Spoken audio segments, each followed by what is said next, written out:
Welcome to Truth Uncompromised. I am your host, Rhonda.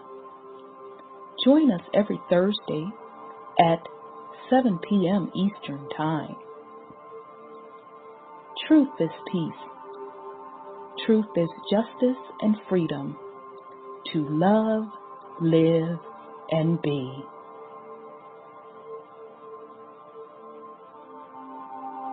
Music provided by SourceVibrations.com.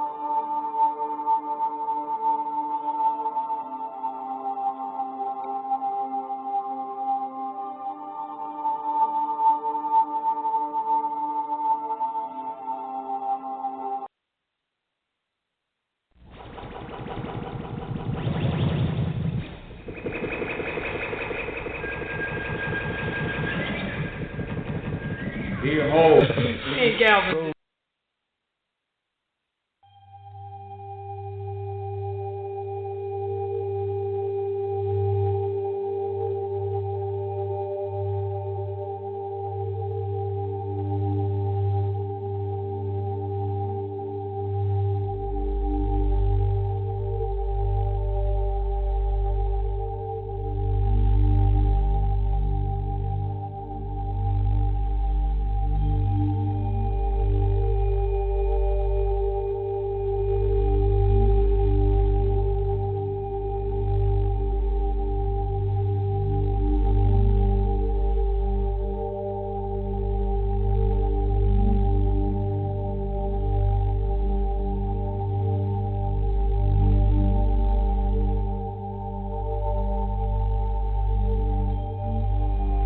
I am love. I am peace. I am free. I have abundance. I have everything within me. For I was, for I am, for I will always be. We are love. We are peace. We are free. We have abundance. We have everything within us. For we are, for we will always be. For Mother Earth is love. For Mother Earth has peace. For Mother Earth is free. For Mother Earth has abundance. For Mother Earth has everything within her. For she was, for she is, for she will always be. And so it is spoken. So it has been written, and it is done.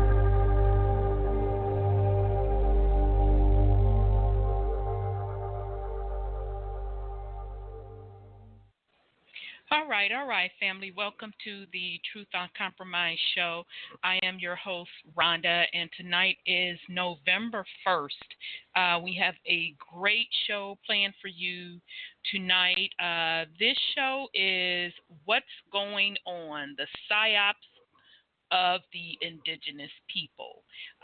So we are going to get into some heavy topics. Some of the stuff you may know. I'm not going to spend a lot of time on things that are obvious, but we're going to be hitting this from the angle of political perspective. We're going to hit it from the angle of entertainment, which is a huge influence. We're also going to get into sexuality, how that ties in, and then, of course, the most important point, why is this being done from a spiritual perspective?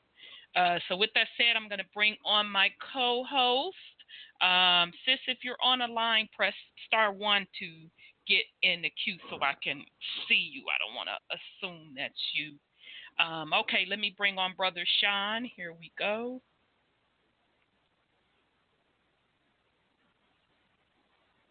Peace and love, brother. How are you? Peace and love, sis. I'm well. How about you?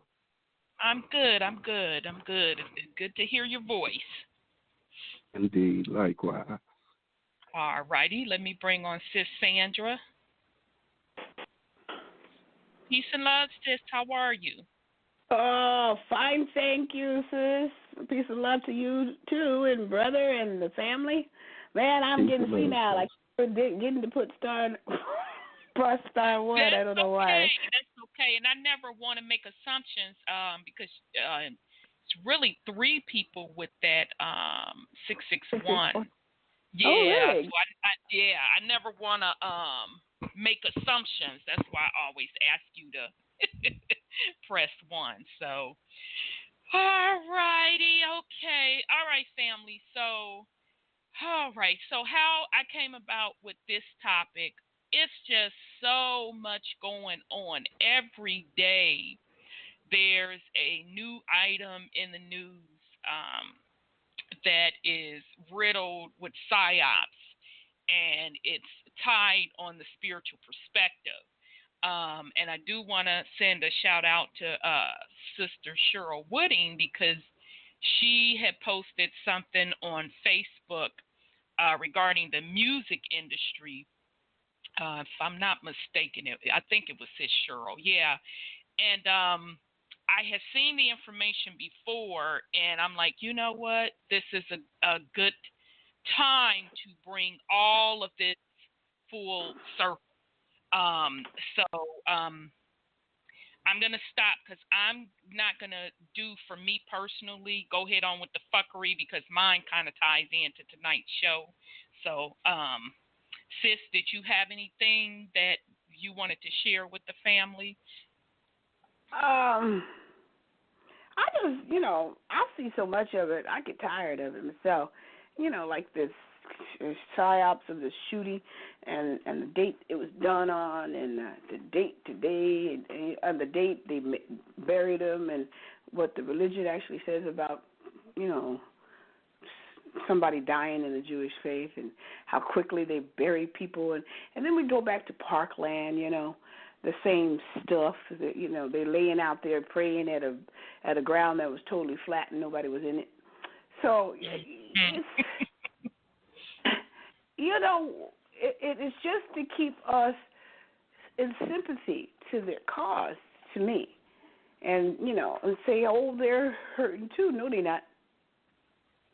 Not this country, but the people they use for these things are obviously being used.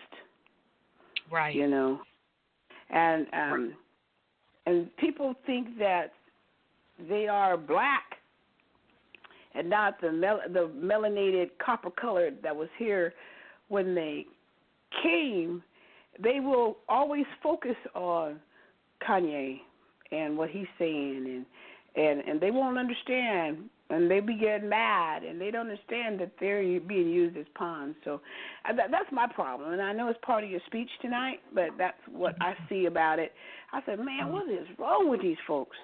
And they have to use violence, according to Scripture, to get what they want, because that's what Ephesians says that they are. They are the children of wrath. So, and that's how they do it. So, and then the borders, of course, we got all that too. I mean, it's just too. It's like it's a lot. It's system, and that's what they want to do is keep us off balance. Yeah. So I'm sorry, sis. I didn't mean to cut you off. No, go ahead. It's interesting because there are really only two emotions if you look at it.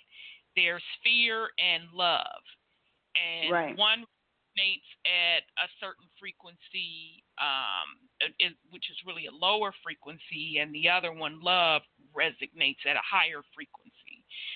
So fear, and we'll talk about that tonight as well as we get into the topic of the psyops of the indigenous people, is also a tactic that is used as well.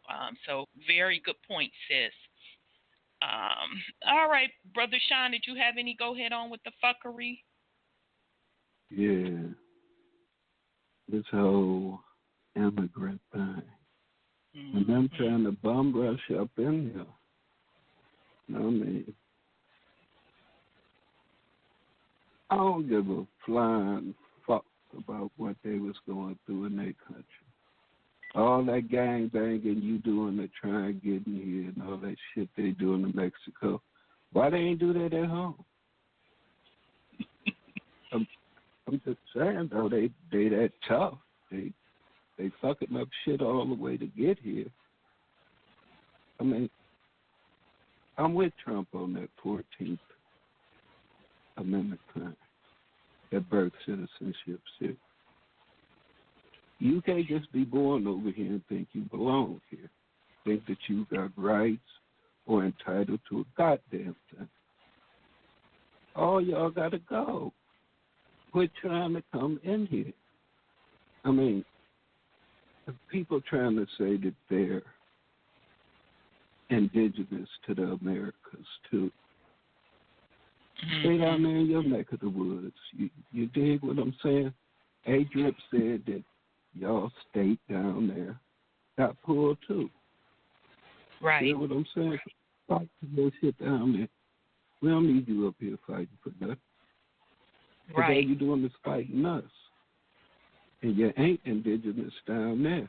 That's why your ass got ran up out of there. For real, for real. So, I mean, keep that bullshit over there.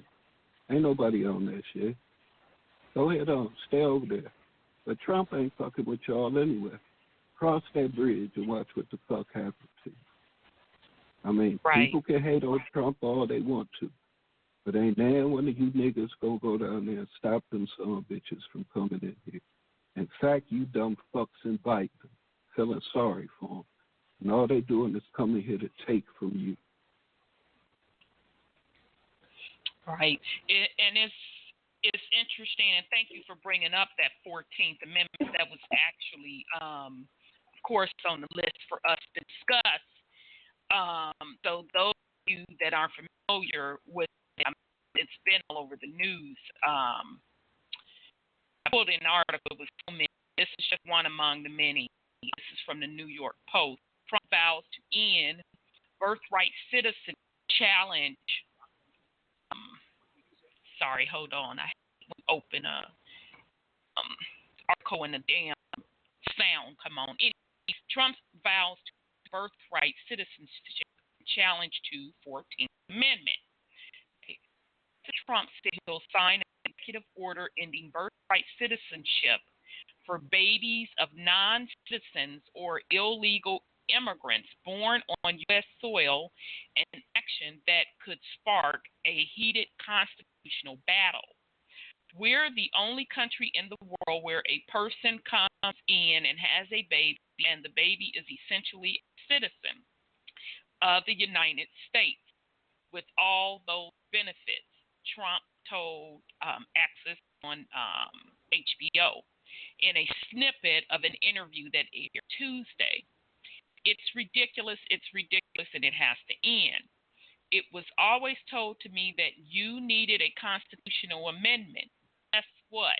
You don't, Trump continued, claiming an executive order would be to change the policy. Questions that such an action was in dispute, Trump replied, you can definitely do it with an act of Congress. By now, they're saying I can do it with just an executive order. Trump's comment come as he tries to focus the debate on immigration and a caravan of Central American migrants heading to the U.S. border as the country where the midterm elections go from the massacre of 11 worshippers at a synagogue and pipe bomb mailing to a number of prominent Democrats. Okay, so this is me. So as you can see, we got back-to-back Psyops here. Number one, the whole immigration with the folks supposedly and allegedly marching through these other different nations. Now, let's think about this.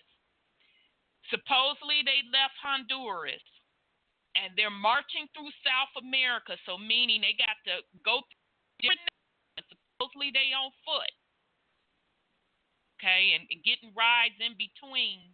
But the main point is they're going through all of these different countries. So how the hell they being let past the borders of the other countries? And then they're going to make it all the way up to the U.S. borders to get in. Okay, so that's Psyops number one. Okay, then within the week, we also have the shooting in Pittsburgh.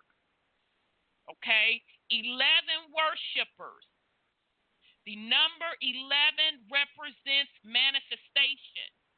Okay, so they're trying to create fear, violence with this shooting. Okay, so that's yet another psyop. And then, of course, we had the supposed package bombings. We talked about that last week. That was sent to public officials, and one package that they were showing on the news media did not have the official U.S. postage stamp on it. So how the hell did it make it through the Postal Service without that stamp being across it, verifying what post office it came through, what time, et cetera, et cetera. Okay, so I just wanted to point those that out. That's 4 psyops so far. Dealing with one of them is immigration, okay, and that's a psyop against the Democrat base for the Republican base. Okay, so in other words, to get the Republican base stirred up, and even the indigenous population, let's be clear, it's still a psyop. Okay, it's still a psyop involving indigenous people. Okay, yeah, we can get them across the border because they're coming to take your shit. Okay, go ahead. You're breaking up too, but I also want to say the shooting guy, one of them, was 56. And that totals 11. Yep. Makes sense. Totally makes sense. Okay, so that's the immigration psyop is about. We talked about the shooting psyops, and then the pipe bombing psyops. That is to rally up the Democratic Party base. Okay, so the purpose of both of those voting psyops is to rally up the populace of the U.S. to go out and vote, because folks were losing interest. They don't give a fuck. Okay, and the psyop is to keep the populace interested and give your consent for the U.S. corporation to continue to exist. Okay? All right, so here we go. The American Civil Liberties Union blasted Trump's proposal as a political fluke. It's blatantly unconstitutional attempt to fan the flames of anti-immigration hatred in the days of the midterms, the right group wrote on Twitter. The 14th Amendment's citizenship guarantee is clear. You can't erase the Constitution with an executive order. Trump claimed that the U.S. is the only country in the world where birthright citizenship exists, but more than 30 countries, including Canada and Mexico, offer it. All persons born of naturalized in the United States and subject to the jurisdiction thereof are citizens of the United States and the state where they reside, it says. Trump's use of an executive order would likely put the matter in the hands of the court. John Eastman, a constitutional scholar at Chapman University Center for Constitutional Jurisprudence, told Axios that the line "subject to the jurisdiction thereof" originally referred to people fully and politically aligned with the U.S., green card holders and citizens. Judge James C. Ho, who Trump appointed to the Fifth Circuit Court of Appeals, said changing how the law is applied would be unconstitutional. unconstitutional. He says the line in dispute means that a person is, in quotations, required to obey the orders of that quote, in quotation, adding that the test if obedience, not allegiance. Trump sits down with Axios follows an interview he did with Fox Laura Ingraham, in which he told the thousands of migrants in a caravan heading to the U.S. border to turn around. They are not coming in, he said, the Ingraham angle. The U.S. will send about 5,200 active duty troops, okay, 52, 5 plus 2, 7, 7 meaning enclosed in our ethereal realm, or 7 making up the physical realm. So just to break that down to you, everything they do is encoded to draw from the spiritual side to bring it into fruition on the physical side.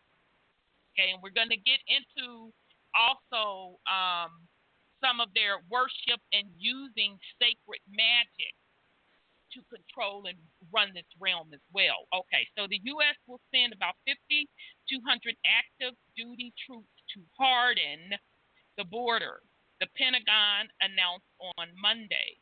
They will bolster a force of about 2,000 National Guard members already dispatched to the border. The full Axios interview will air on Sunday. Again, that was an article from the New York Post. It came out on October 30th. It's called Trump Vows to End Birth Control in the Challenge of the 14th Amendment. Okay. All right. So we've talked about that whole 14th Amendment. Now, another thing that I thought of when I heard Trump Card make that statement is also this whole immigration thing.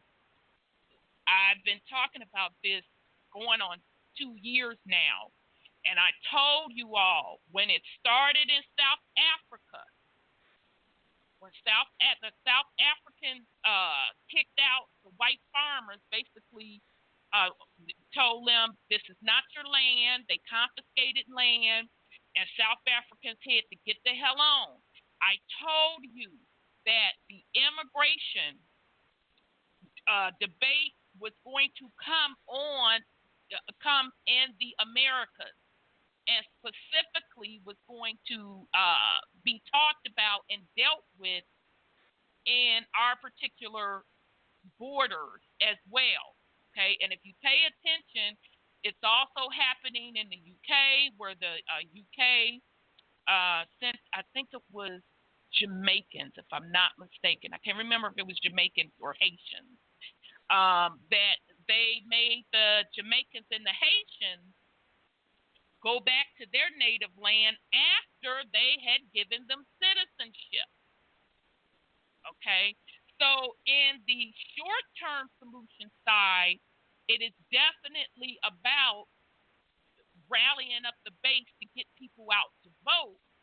And Trump is also pointing out the hypocrisy of giving benefits to others that are not native to the land when the people that need it are suffering here. So he is pointing that out. But in the grand scheme of things, this will be used as the basis for everybody to go back to where the fuck they're supposed to be. This is a prep for that 2020 census. Because if you make the argument, it doesn't matter if you were born on this soil, your parents aren't native here, or not even native, indigenous, and they haven't used that word yet, you got to get the fuck on. That opens up the door for quite a few.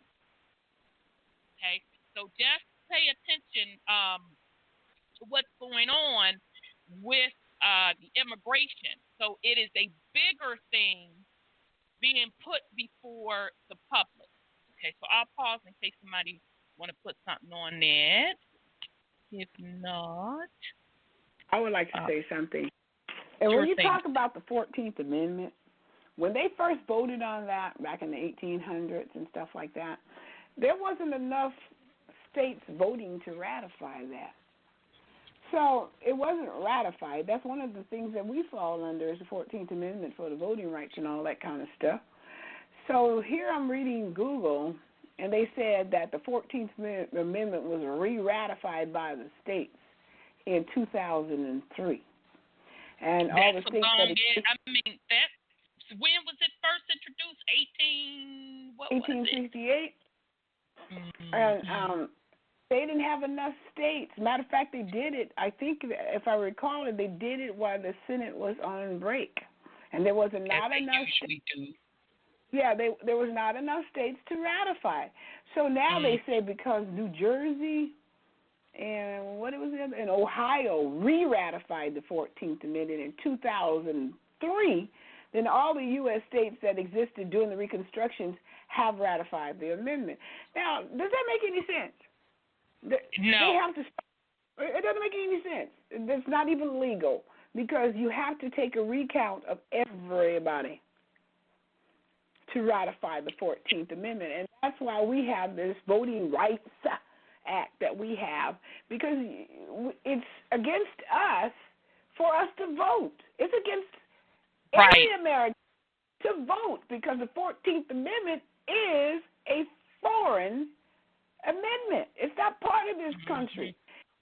It's for England to control you because the people who are in office are foreigners.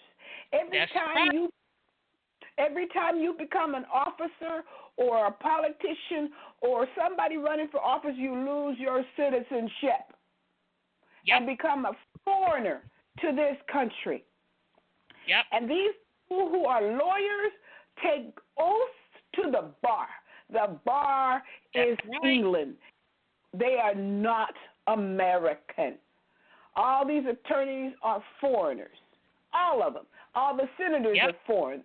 The president is foreign. This is a foreign corporation that occupies that Washington District of Columbia, and they have jurisdiction only on 10 square miles. They did not have over this whole country, but we stood back and they took it, and they signed the Act. The taxes was only for them that worked for that foreign entity, and then they passed the Buck Act and reached out to the populace.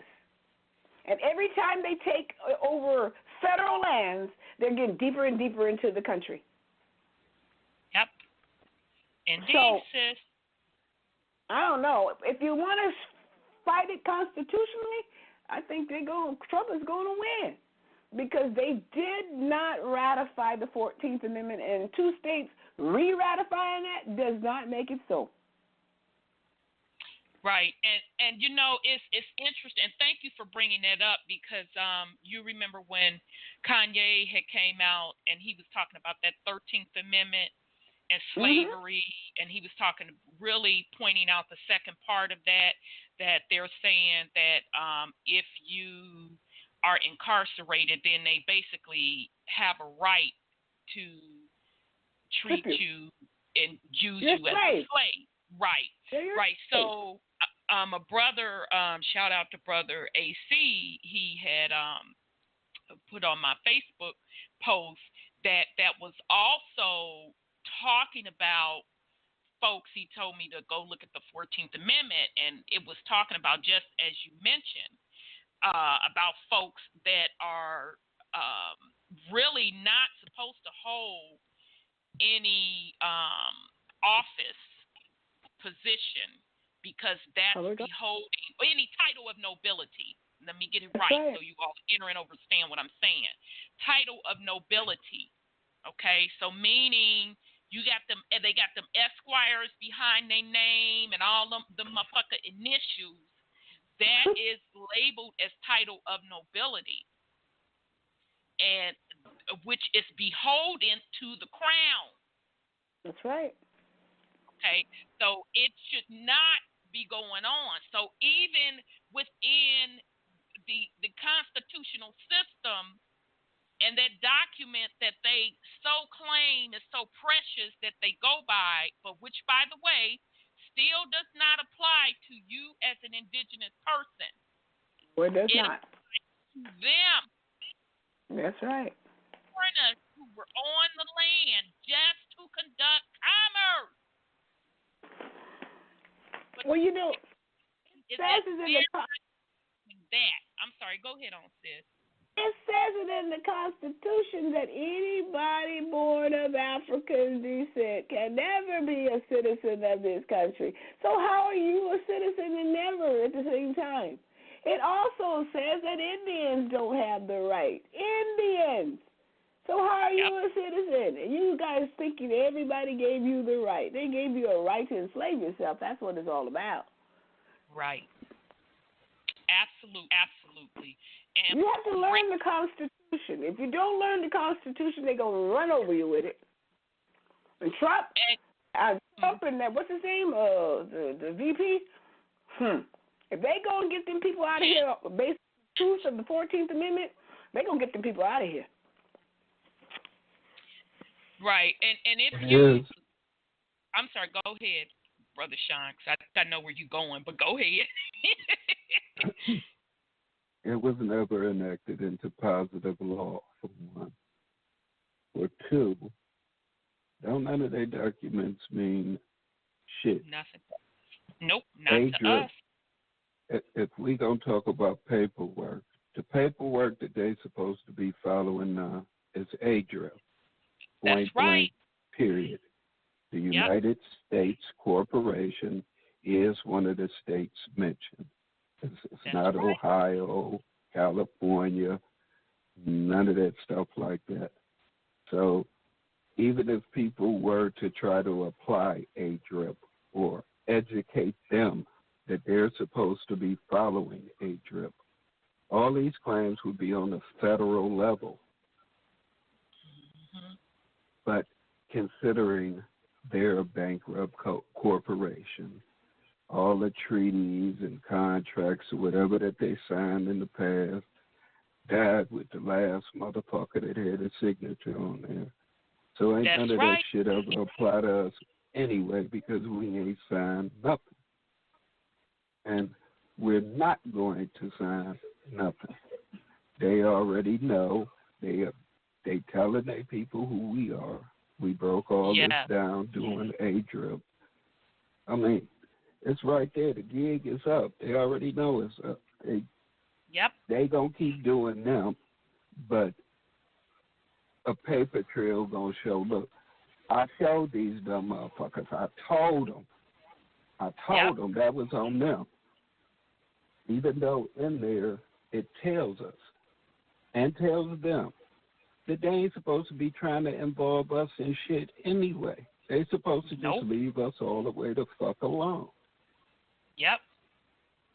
So their Constitution, they can burn that shit. They can ram it. They can put it where the slave ships at. All that shit. Yeah. They just got to fucking go. All the bullshit is over.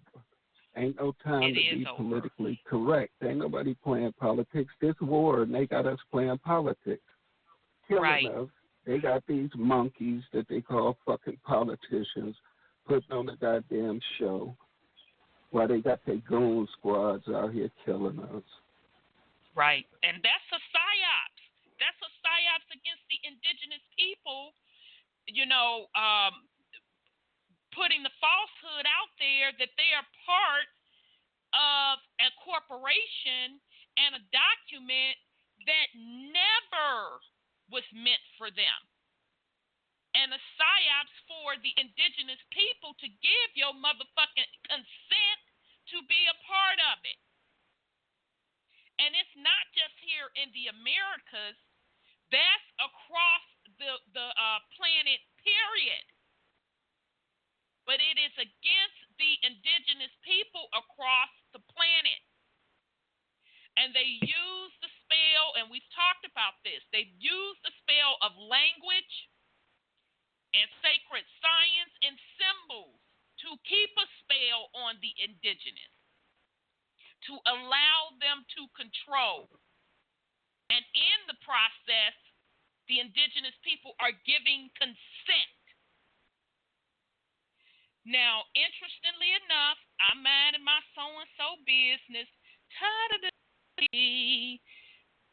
comes across the news, and I was actually on the phone, and I said, wait a minute, hold up. Let me read this, hold up. Because across the ticker, man tries to steal Magna Carta documents. Oh, hell no. I said, hold on. So I had to hear the motherfucking story. Okay, so I'm putting this article from CNN. We're going to, just to give you a gist of what went on, and then we're going to talk about this motherfucking Magna Carta to really help you enter and understand what is really, really going on. Okay, when did they put this? When did this person supposedly and allegedly? This was October 27th. I'm looking at ragged ass CNN. Man tries to steal Magna Carta from UK Salisbury Cathedral. Small English cathedral city of Salisbury at the center of an international investigation into the Novichok poisoning is once again in the spotlight. A 45-year-old man, okay, 4 plus 5 equals 9. 9 means completion. A 45-year-old man was arrested Thursday for trying to steal a copy of the Magna Carta, the city's famed cathedral. The 803-year-old document is widely considered one of the most important documents in history. The man smashed the glass box that houses the document, considered one of the most important in British history, around 5 p.m., according to the Wiltshire police statement. It was not damaged and no one was injured in an incident, police said. The culprit, who has not been named, was later arrested for attempted theft and possession, of a weapon and criminal damage. The Magna Charter. Now, remember, we talked about what charter means. Charter is a document to give authority. Okay, so let me read the etymology definition again. Bear with me. Should have had it up. Although we went over it last time, I just want people to be clear, because this is the way we have to start thinking and breaking stuff down, because we got in this position where we are through the spell of language or words on their papers, which is really a spell. Okay, charter. All right, let's see. And I'm on etymology, etymon line. Okay, so charter, formal written instrument bestowing privileges and rights, serving as legal evidence of them. 1200 from Old French chartreuse, charter letter document. Okay, so formal written instrument, basically granting privileges and rights.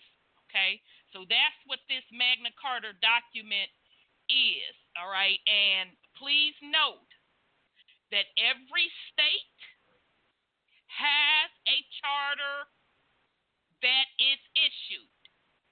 Every state has a charter, okay, that rolls up to the United States. Back in the day when they were over here taking our shit, it was the Crown that issued charters to the new formed states, or the boundaries that they created, to give authority for that to exist, okay? So the verb of the word charter means early 15th century, provide with a charter, meaning to hire by special contract. Okay?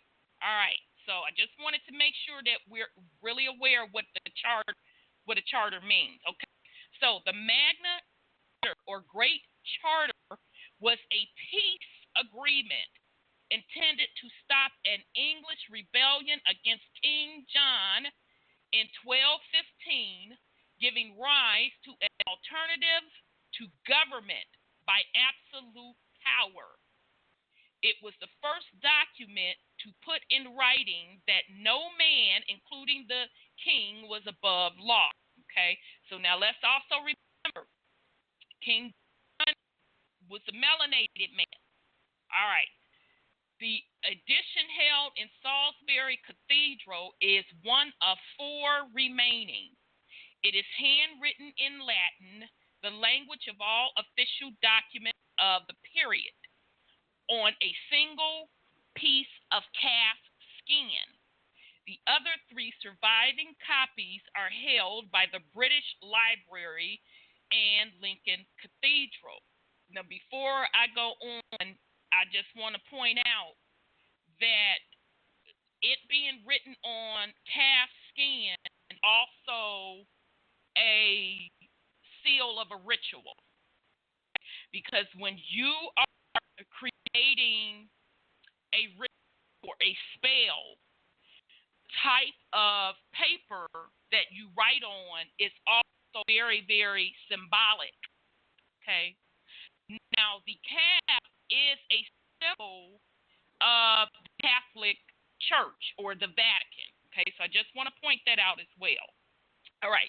So, in a statement, Salisbury Cathedral said it was thankful to all who did the situation so and effectively adding a copy of the Magna Carta not be available to for the time being. It will be back on display as soon as possible. The document has inspired prophecies around the world with its message influencing the U.S. Constitution and the United Nations Universal Declaration of Human Rights. Okay. That's the definition they gave, which was really, really fucking watered down. Let's get into the nitty-gritty of this bitch. All right. Now, this is off of Wikipedia. Magna Carta. Magna Carta Libertatum, commonly called Magna Carta, also Magna Charta. See, ain't that a bitch? Ain't that a bitch? Also called Magna Charta. Great Charter is a charter of rights agreed to by King John of England at Runnymede near Windsor on the 15th of June, 1215.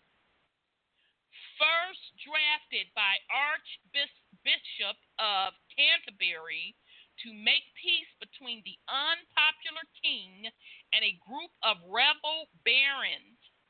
It promised the protection of church rights, protection from the barons from illegal imprisonment, access to swift justice, and limitations on feudal payments to the crown, to be implemented through a council of 25 barons. Okay, 2 plus 5 equals 7. Neither side stood behind their commitments, and the charter was annulled by Pope Innocent III, leading to the First Barons' War. After John's death, the regency government of his young son, Henry III, reissued the document in 1216, stripped some of its more radical content in an unsuccessful bid to build political support for their cause. At the end of the war in 1217, it formed part of the peace treaty at Lambeth, where the document acquired the name Magna Carta to distinguish it from the smaller charter of the forest, which was issued at the same time. Short of funds, Henry reissued the charter again in 1225 in exchange for a grant of new taxes. His son, Edward I, repeated this exercise in 1297, this time confirming it as part of England's statute law. Okay, the charter became part of the English political life and was typically renewed by each monarch in turn. Although as time went by and the fledgling English parliament passed new laws, it lost some of its practical significance. At the end of the 16th century, there was an upsurge in interest in the Magna Carta. Lawyers and historians at the time believed that there was an ancient English constitution going back to the days of the Anglo-Saxons. Okay, and if you joined us last week, we talked about who are the aliens, that should start to click with you. Going back to the days of the Anglo-Saxons that protected individual English freedoms. They argued that the Norman invasion of 1066 had overthrown these rights and the Magna Carta had been a popular attempt to restore them, making the Charter an extension foundation for the contemporary powers of parliaments and legal principles such as habeas corpus. Although this historical account was badly flawed, just as Sir Edward Coke used Magna Carta extensively in the early 17th century, arguing against the divine right of kings propounded by the Stuart monarchs. Both James I and his son Charles I, attempted, now let's be clear, both of them melanated. We're still talking about the melanated throne. So both James I and his son Charles I attempting to suppress the discussion of Magna Carta until the issue was curtailed by the English Civil War of the 1640s and the execution of Charles. The political myth of Magna Carta and its protection of English personal liberties persisted after the Glorious Revolution of 1688 until well into the 19th century. Okay, so I'm going to stop right there. What was going on in the Americas during this time in the 1500s all the way up to the 19th century? Wasn't it the takeover on our particular soil? Okay, and particularly those same melanated kings that I mentioned, Charles, I know for a fact, Charles, I think it was his son, Charles II, were issuing charters over on this land as our ancestors were getting defeated. Okay? So those charters were coming from up under the crown. Okay? Just like the Magna Carta, was really put into play to give the Vatican authority over the crown, and some say authority over the entire world. Yeah. Go ahead, sis. I heard, I think it was the Indingenous one, they're talking about the last Mayan king. And they were saying, according to the encyclopedia, that the last Mayan king was killed in about 15 or something like that. And the Europeans, of course, had come over and they had captured them down there, and they were beheading quite a few of them. And so he told them, please, you're going to kill me, so do that, but please don't behead me, because I need that for my afterlife. So he made a deal with them to give them all the gold that could fill the room. He sent out his messengers to go get them all the gold. And they brought it, but they didn't keep their word, and they killed him anyway. So the Magna Carta was giving them the military rights to be so, because when you go in the courts, you're not in a building. You're physically in a building, but they have it where it's a military court. We are under military control. Yes. And so they came over here, and the law of the land, does not exist. It's military. And so when they came and killed this man, they didn't care about any laws or rules or anything they did when they killed that Malian king. They only cared about the law of the sea. You know, you conquer and you destroy. And that man who shot all those people, supposedly in the synagogue, supposedly in the synagogue, he says they're the devil, the synagogue of Satan. But you know, if you look at it, it says Satan has come what? To kill, to steal, and destroy. Oh, who had the gun in their hand? Did those people have the gun in their hand, or did that guy have the gun in their hand? His hand. He's the one who did all the killing and destroying. So who's Satan? So their idea, and that's what the Pope signed.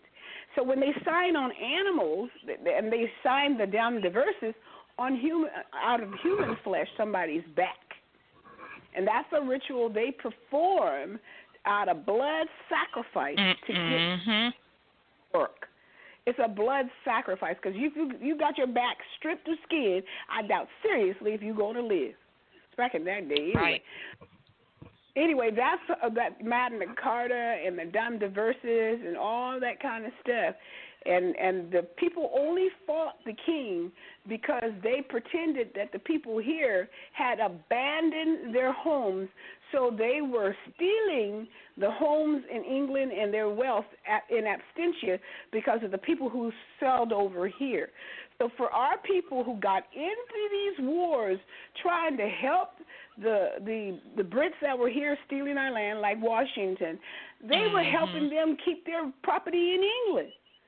I don't even know if they know. Of course they did themselves a great disservice, and they did their people a great disservice for continuing to let them do commerce on this land, because they took it over. Absolutely. Well said, sis. So I'm just going to read this last paragraph, and then that should suffice. But Wikipedia goes into each one of the centuries regarding the document. So the political myth of Magna Carta and its protection of ancient personal liberties. Now, personal liberties. Why the fuck we need a document? But anyhow, ancient personal liberties persisted after the glorious revolution of 1688 until well into the 19th century. It influenced the early American colonists in the 13 colonies and the formation of the American Constitution in 1787, which became the supreme law of the land and the new Republic of the United States. Research by Victorian historians show that the original 1215 charter had concerned the medieval relationship between the monarch and the barons rather than the rights of the ordinary people.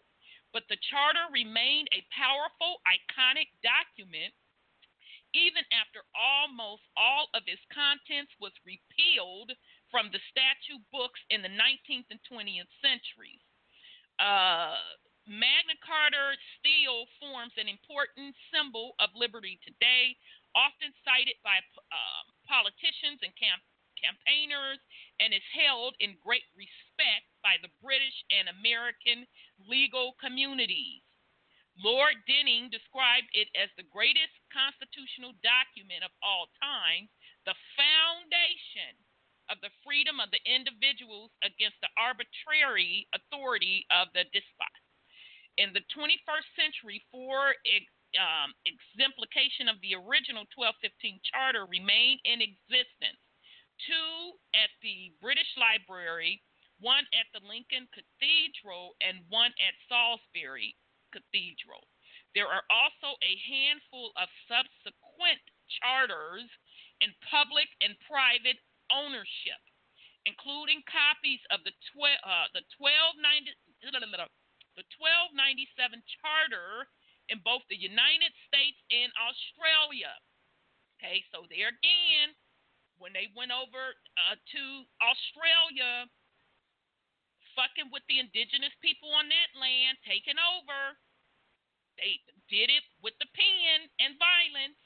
The original charters were written on parchment sheets using quill pens in heavily abbreviated medieval Latin, which was conventional for legal documents at the time. Each was sealed with the Royal Great Seal. Very few of the seals have survived, although scholars refer to the 63 numbered clause, okay, 6 plus 3 is 9, of Magna Carta. This is the modern system of numbering introduced by Sir William Blackstone in 1759. The original charter formed a single long unbroken text, or fucking spell. The 4 original 1215 charters were displayed together in the British Library for one day on February 3rd, 2015, to mark the 800th anniversary of the Magna Carta. Okay, so I bring that up. Excuse me, I had to get a drink of water. To once again to show you what is really going on. Because as Brother Sean said, the time is up for monarch and Vatican rule. They know this. So they're putting these things out there like somebody allegedly stole this fucking document. Okay, now it's been on display for how long? And now all of a sudden you claim somebody attempted to steal it. The contract or the charter authorizing the Vatican to control the world, the contract, the charter, the spell was, quote, quote, stolen or attempted stealing, so pay attention to what is going on. They keep putting in the populace face, and really it's a double-edged sword. They're putting it in the populace face, and they trying to use spells to get the populace to give consent for them to still have control and rule. But the other side of the coin is we are in the age of revealing and knowing. So meaning all of the hidden will be revealed and seen. Okay? So that is another thing. I just wanted to bring that to your attention on what that Magna Carta is and why it is being put before us. So I'll pause in case somebody want to put something on it. Take a sip of water.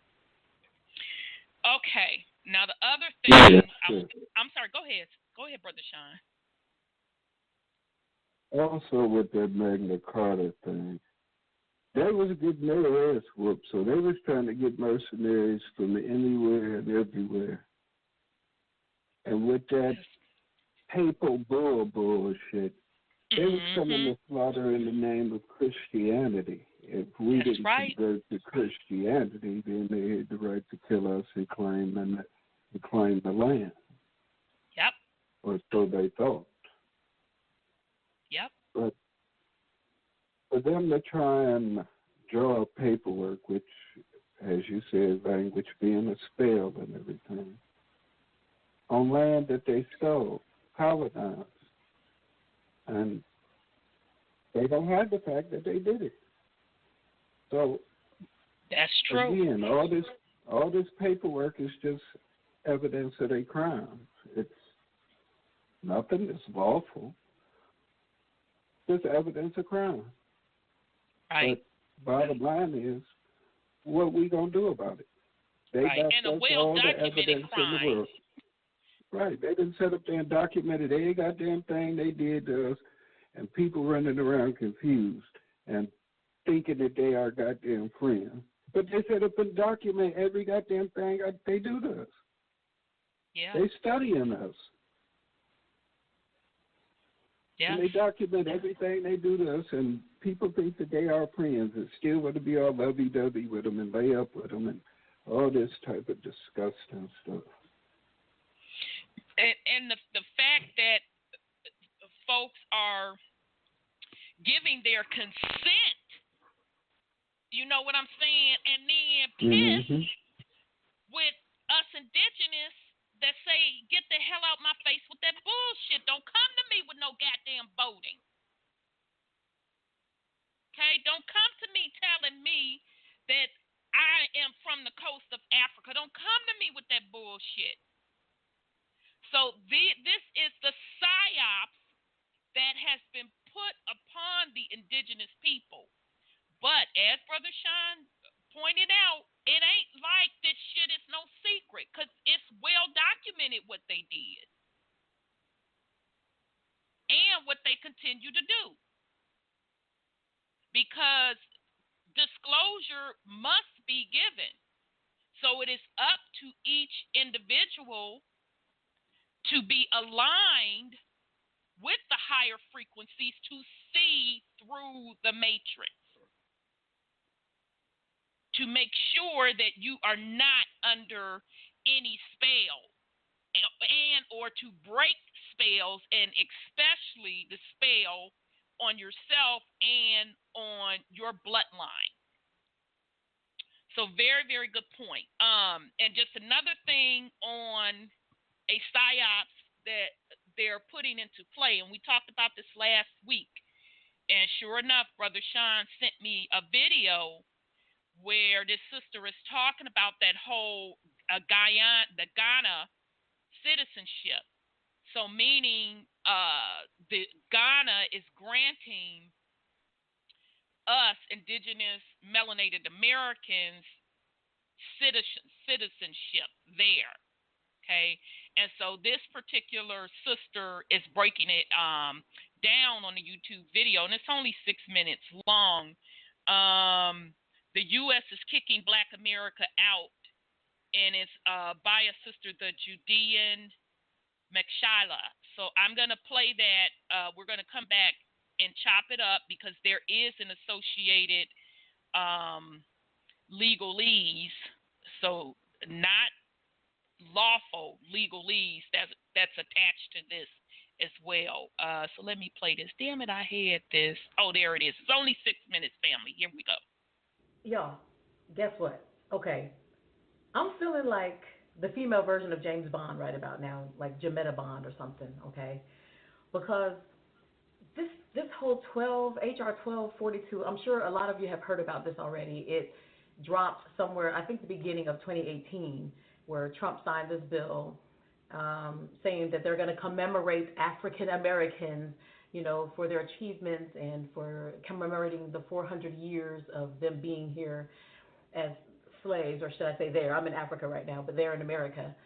And I read through it, and there really wasn't much to it. You know, it was talking about nonprofit organizations that wanted to host some of the events that they're going to be having. So I'm thinking it was going to be some big, grand celebration. Maybe the different states were going to have parties, or, you know, a celebratory type thing where they're just going to celebrate it and everything, okay? And maybe I was thinking from Washington they were going to give a speech. But it's deeper than this, guys. It's deeper. It's bigger than this. Check this out. The United States of America has everything, and the HR 242 has everything. 1242 has everything to do with Ghana asking the Israelites, the Black Americans, to come back home to Ghana. This is what it's about. It's the United States of America that's behind the Akufo Addo asking the African Americans if they will go back to Ghana. It has everything to do with it. Take a listen. But I wanted to give the passion to this great resolution sponsored by my colleague, the Honorable Bobby Scott, to let you know that H.R. 1242 lives and breathes. H.R. 1242 lives and breathes. H.R. 1242 lives and breathes. H.R. 1242 lives and breathes. It is not an exclusionary resolution. It does not exclude those who do not walk in my history. It gives us the opportunity. And so, to the Minister of Tourism, to the Foreign Minister, to the delegation of the President, to President Nana Akufo-Addo, we are here to say thank you, for you have taken the gift of H.R. 1242 and you have said, along with this great committee and its leadership, that we welcome you, my brothers and sisters, in the continent of which I honor. And Ghana, with its amazing history, will be in the forefront of galvanizing and cementing this wonderful relationship between the nation of the United States of America, the people of the United States of America, and the great Republican nation of Ghana, with this wonderful President and First Lady who is leading us into the 21st and 22nd century. May the blessings of all be upon you. Let us be connected through our ancestry and the spirits, and let us never forget the dark passage which will turn into the light of return in this wonderful year of 2019, commemorating our first venture in 1619. God bless all of you. God bless Ghana, and God bless the United States of America. They kicking us black folks out of America, y'all. They kicking us out. After we done built it, after they done murdered us, they done forced us to be Christians, they done killed us, and I mean, a lot of our people done died from exhaustion because they done worked us so hard to build that place. We done built the White House. We built everything over there in America. They're kicking us out, y'all. They're kicking us out. Okay, so what do you think about this? Let me know in the comments. I know some of you have already said that it seems like it's a setup and that they're going to take us back into slavery once we get back to Africa if we decide to go. And some of you are saying you want to stay because I know that in the scriptures it says that we're going to be giving riches, that we gonna come up, y'all. We gonna come up. Basically, is what the scriptures are saying. Just like they did in the Egyptian bondage when they came out of it. Let me tell you, Egypt was giving them everything. Okay, they gave them everything of value. And if you read the scriptures after they came up out of Egyptian bondage and everything, you'll see how they built the sanctuary and all the other stuff, and how they used the gold and all the other things that they got from the Egyptians to build the temple while they were there in the wilderness. So I get it. I know the scriptures, I know what they say and stuff like that. Personally, I still don't feel like it's a setup or anything. I don't feel like it's a setup and everything. I just think that the United States of America, I think they're kind of thinking about the plagues that happened to Egypt, and they know that this stuff is real. And I know a lot of you are saying, oh, there's a fairy tale. I look at some of the comments. And I know a lot of you think that the Bible is a fairy tale and stuff like that. Well, this video is not for you if you think it's a fairy tale, okay? Because some of us don't think it's a fairy tale, okay, including me. And I truly do believe that all of these things that the scriptures say is going to happen is truly going to happen. And I believe that the heathen, they know this stuff as well. They know it's true as well. They know that Pharaoh received 10 plagues, and I think that is America's way of pushing us out of America so they don't have to go through those plagues. But they're still going to go through the plagues. The United States of America is going down. I'm not going to bring it down. The Most High Yah, the creator of heaven and earth, is the one that's going to bring it down, just like he brought down Egypt, okay? And I've been to Egypt, and it's very desolate. I mean, it's very desertous, very, very desertous. And the way it was described in the scriptures is how it was lush and it was green. Remember, there was plenty of pasture land there for the animals to graze and so on and so forth. That's, if you've read the scriptures, it tells us this. So let me know what your thoughts are in the comment section. See you in the comments. Okay, again, that was a YouTube video off the channel, The Judean, Miss Shala, and the name of the video is The U.S. is Kicking Black Americas Out. I do want to say that in that video, the congressperson talking was Sheila Jackson. You can see it if you look at the video. But I just want to real quick read what House Rep Resolution 1242. I'm only going to read a snippet from it, and you can go on online and look up HR 1242 for yourself. This was public law. What are they saying here? Public law number 15-102, 18 of 2018. This measure has not been amended since it was passed by the House on May 1st, 2017. The summary of that version is repeated here. Okay.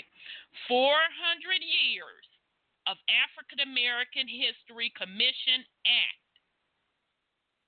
Section 3.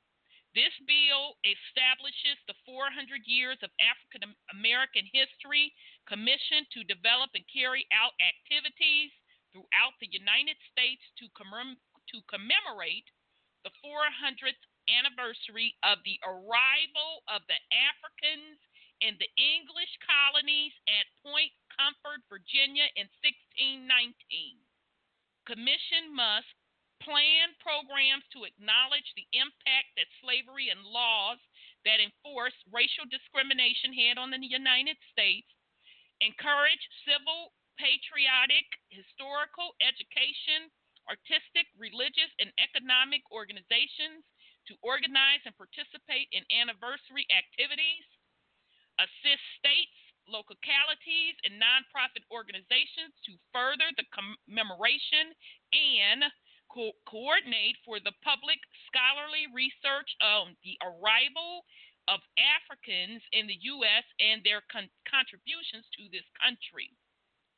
Section 5. The Commission may provide grants to communities and nonprofit organizations for the development of programs.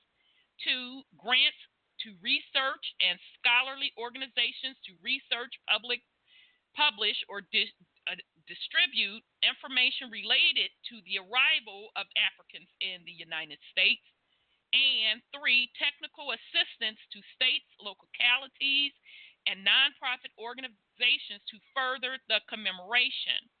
Section 7, the Commission must prepare a strategic plan and submit a final report to Congress that contains a summary of its activities and accounting of its received and expended funds and its recommendations. Section 8.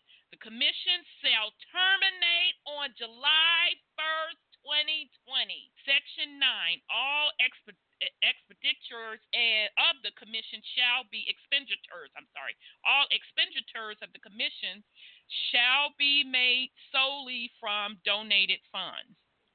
Okay, so that's HR 1242. 400 Years of African American History Commissions Act. All right, so that sister in that video was talking about the Ghana, indigenous people of the Americas being invited to have citizenship over in Ghana. And we talked about that last week. It ain't Ghana saying, come on back home. That is the United States corporation cutting a deal and paying off Ghana to grant citizenship to get you off of your land. This is the same bullshit they did when they created Negro land. And if you don't know what I'm talking about, do some research on Negro land, where they went over to Africa trying to colonize, I think it was Liberia, and taking the indigenous people from over here and putting them over in Liberia. And in the meantime, they were killing and knocking the indigenous Liberians off. But the purpose was to set up colonies over in Liberia and to ship us from over here, the indigenous people, to over there. And it was a corporation, I think it was like the Dutch corporation, that was funding. So I'm saying all this to say this Ghana thing is yet another psyops on the indigenous people of the Americas to, number one, keep putting the spell on that you were brought over here, your ancestors were brought over here on ships from Africa, which the bitches still ain't proved that. They don't have no records and no ship manifest, and the records that they do have are the ships are going from port to port within the not even United States, in the Americas. Okay, from the islands or the Caribbeans to our American coastlines.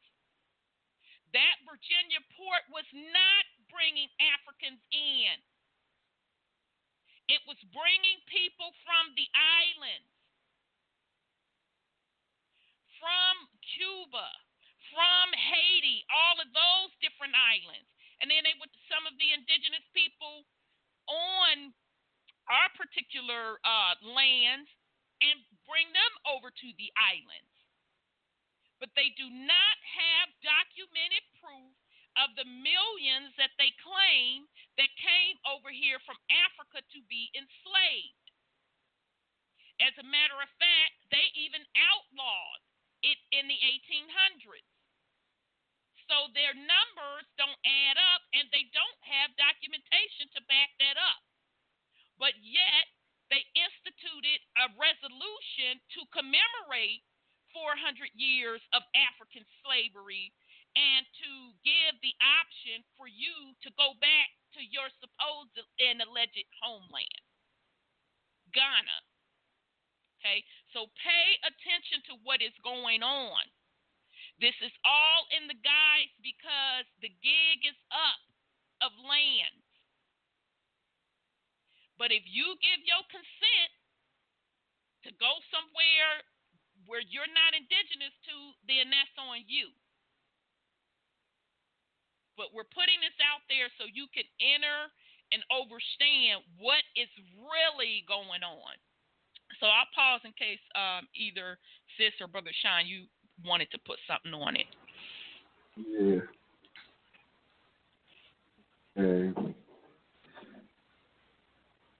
How many did they actually bring over from Africa? And is that an outlet for them?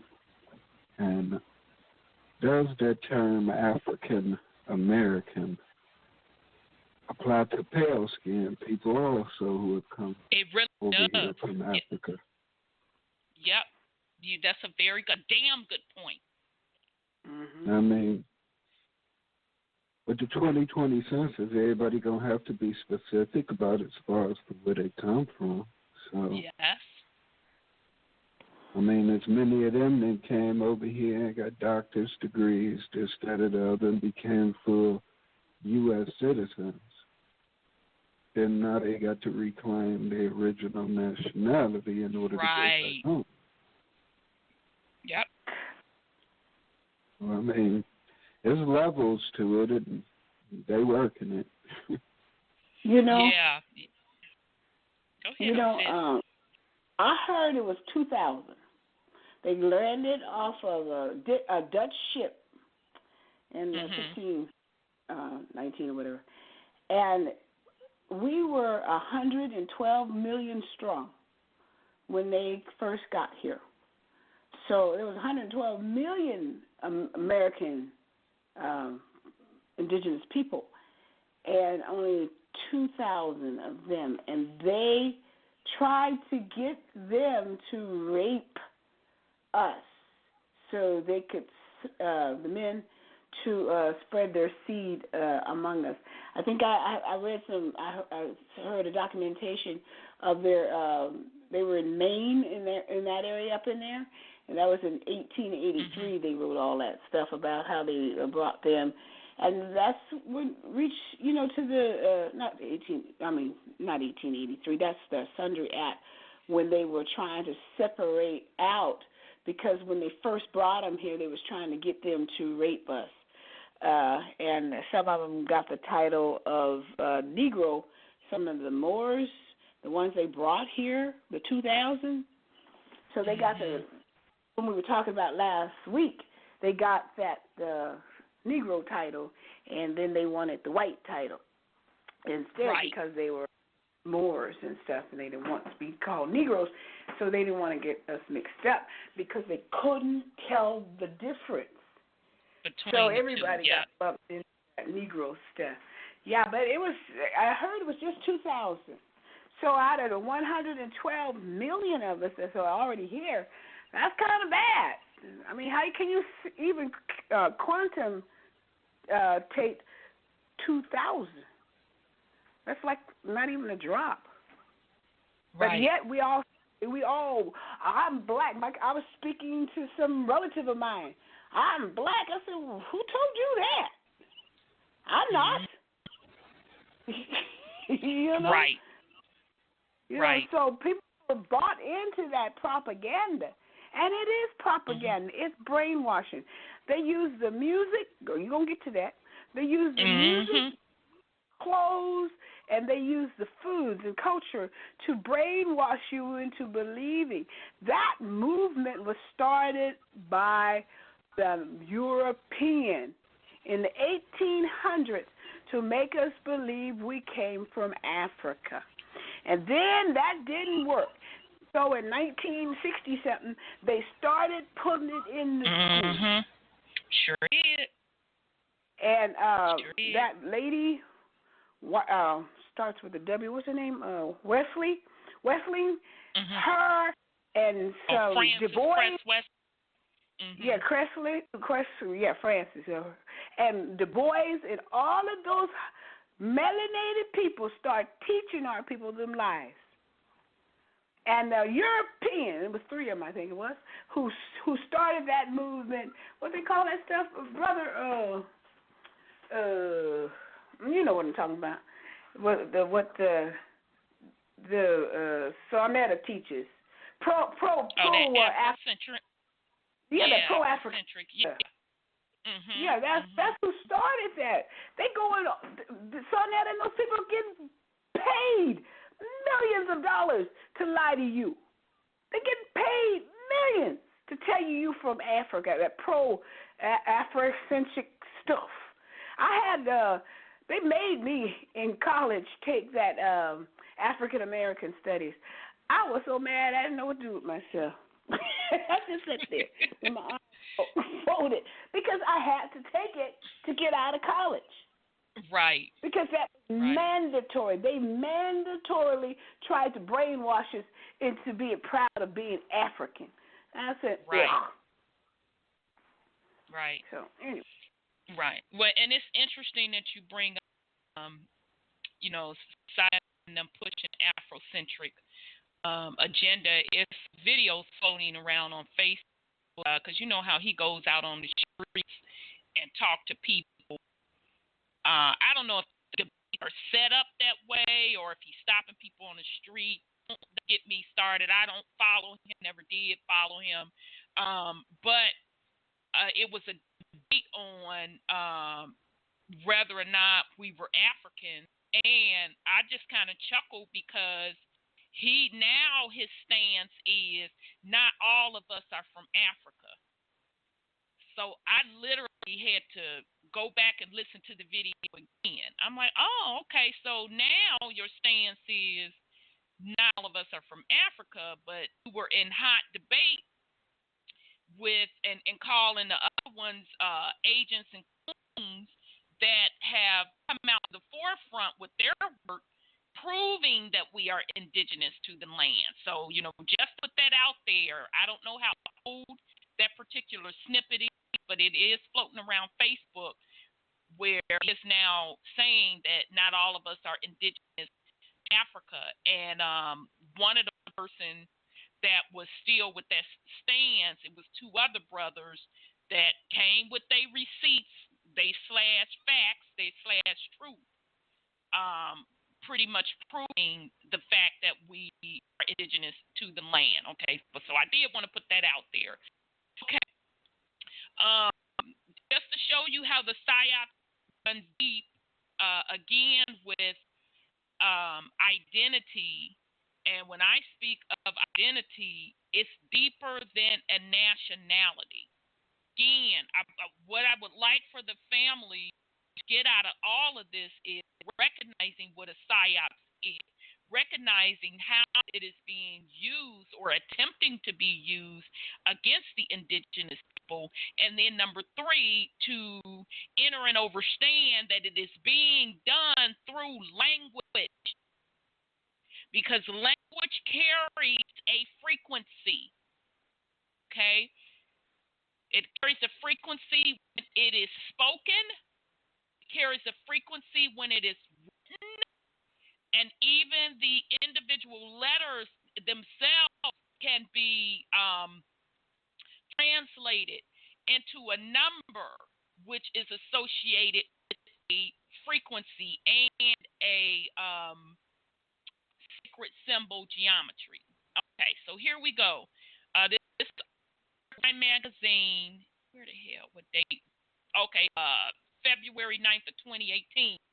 Goes from the Pocahontas exception to a historical wrong, the hidden cost of formal recognition for American tribes. For a Native American tribe, federal recognition comes with a host of benefits, including housing, health, and education funding, but the process of achieving that recognition from the Bureau of Indian Affairs, BIA, can be difficult.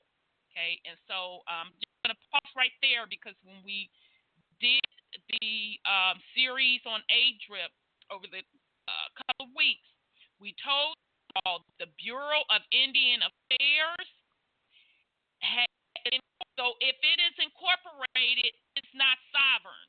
Okay, so the BIA is granting the supposed Indian tribes recognition, and it's beholding to the U.S. corporation. So that's not sovereignty. Okay, but let me go on. The Bureau of Indian Affairs be difficult, particularly because the BIA requires tribes to demonstrate continuous existence as an Indian entity from colonial times to the present. That's a standard that shows doesn't match up with the American history. Okay, so I'm going to stop right there again, because when we went over the series of ADRIP, you do not have to go through the Bureau of Indian Affairs, BIA, to be recognized as indigenous to this land. That's number one. And there is not a requirement to be indigenous to the land that you demonstrate continued existence as an Indian entity from colonial times to the present. Okay? So just to show you, again, another step of the whole federation of tribes and entity that is incorporated, which is sovereign within itself, the BIA granting that recognition. Okay. On January 30th, President Trump signed H.R. 984, the Thomasina Indian Tribe of Virginia. There go Virginia again. There's Virginia again. Virginia and the other bill that we went over, resolution rather, we went over 1242. That supposedly that's where the fuck African slaves came into.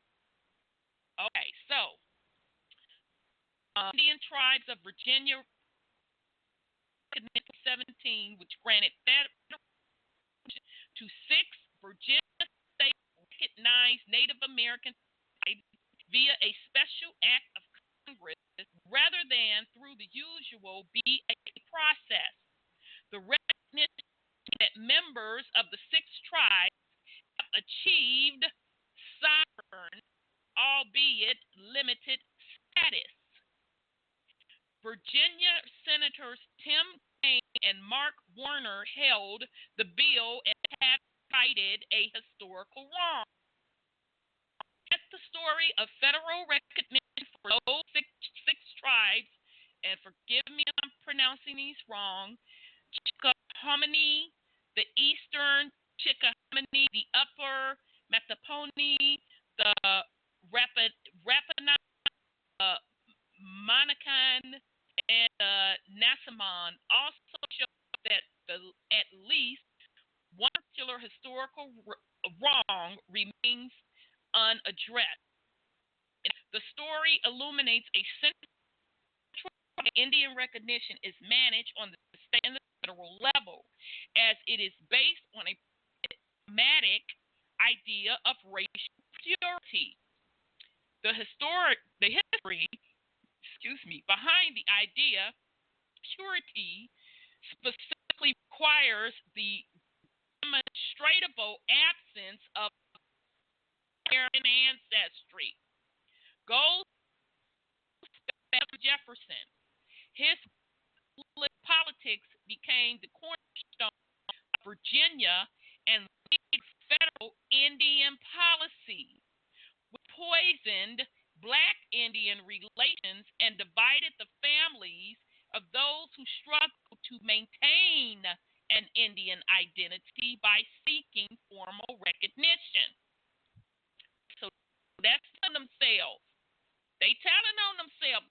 They're telling you purposely switched up identities by denying the indigenous folks their heritage. Right. As the blood, that blood stayed pure, African Americans, Native Americans, and the predicament of race and identity in Virginia. Intimacy between African and American Indian dates back to the early colonial era in Virginia. General first prescription against interracial marriages in 1691, but to intimacies between whites. And as noted by Jack D. Forbes in his book, African and Native Americans, Language of Race and Evolution of Red Black People. At the end of the colonial period, slave Indians were, by the end of the colonial, slave Indians were classified as Negro, along with their black slaves. So they telling on themselves. They're telling you that the Indians are the Negroes. All right. So by the late 18th century, in adherence with the idea that one drop of African blood defined as black, white settlers advocated for the state to stop recognizing Indian identity and tribal land ownership on the idea that the Native American identity had been lost due to intimacy with Black Virginians, to wit, free Native American census not as Indian but as free people of color or mulattoes. By the end of the 19th century, the remnants of the state Ponton people reclassification of their identity with a dogged resolve. In order to do so, they embraced an identity not based on who they were, but rather on who they were not, Black. Complicated definitions of racial categories were not unique to Virginia. The state's residents had another factor to deal with. Among the state's most elite families were many that claimed descendants from John Rolfe and Pocahontas. They were proud of their Native American heritage, but they were also adamant that they were white and had to reconcile that with the widespread desire among the Virginia elite for the Commonwealth to be the nation's leading example of racial purity. When the state enacted its Racial Integrity Act in 1940, it defined whiteness using the Pocahontas exception, which spared those families from being forced to identify as colored and thus subjected to Jim Crow. raised the specter for the act backer that the Virginian Indian community would subvert the law to marry white people and contaminate the white gene pool. So in the aftermath of the law's passage, Walter Plecker, registrar, declared war on the Virginia Indian community. Plecker, who called Indians, now I can't make this shit up, y'all. Plecker, who called Indians, Negroes in, Your phone is breaking up. Your phone is breaking up a lot. Oh, we're missing a lot of it. Hold on. Let me switch.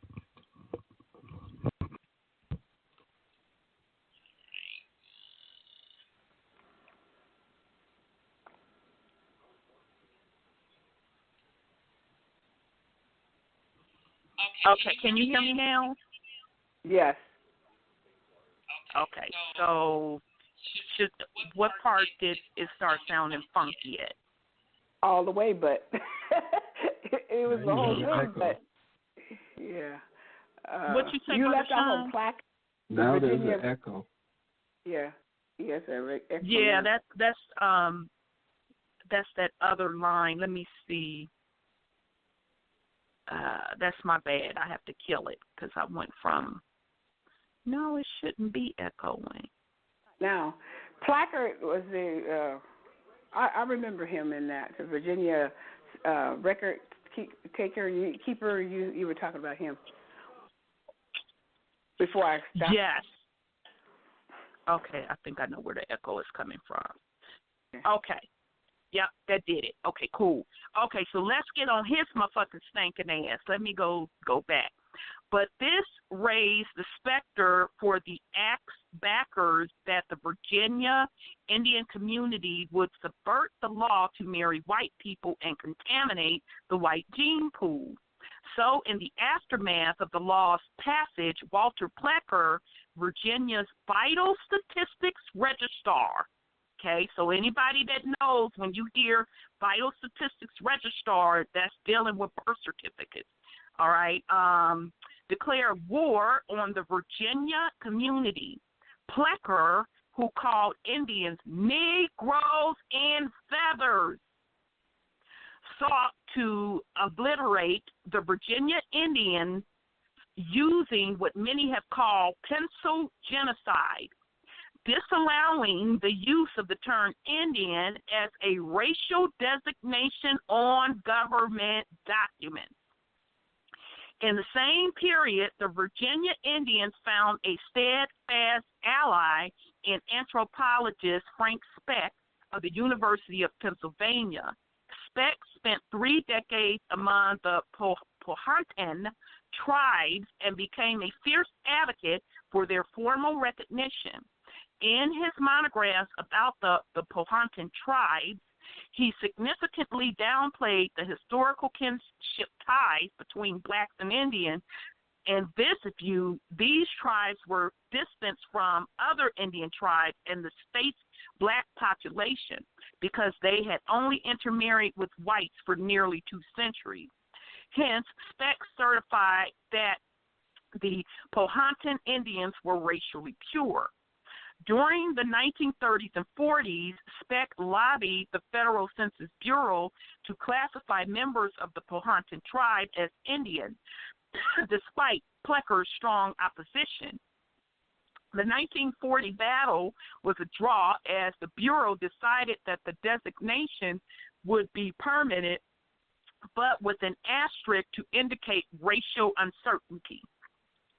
Also, at this time, prominent citizens began lobbying state and federal officials with petitions that certified that the Powhatan tribe were of white Indian ancestry only. Okay, so see the fuckery that was going on, and just to point out here, who the fuck is a citizen to tell the indigenous people who and the fuck and what they are?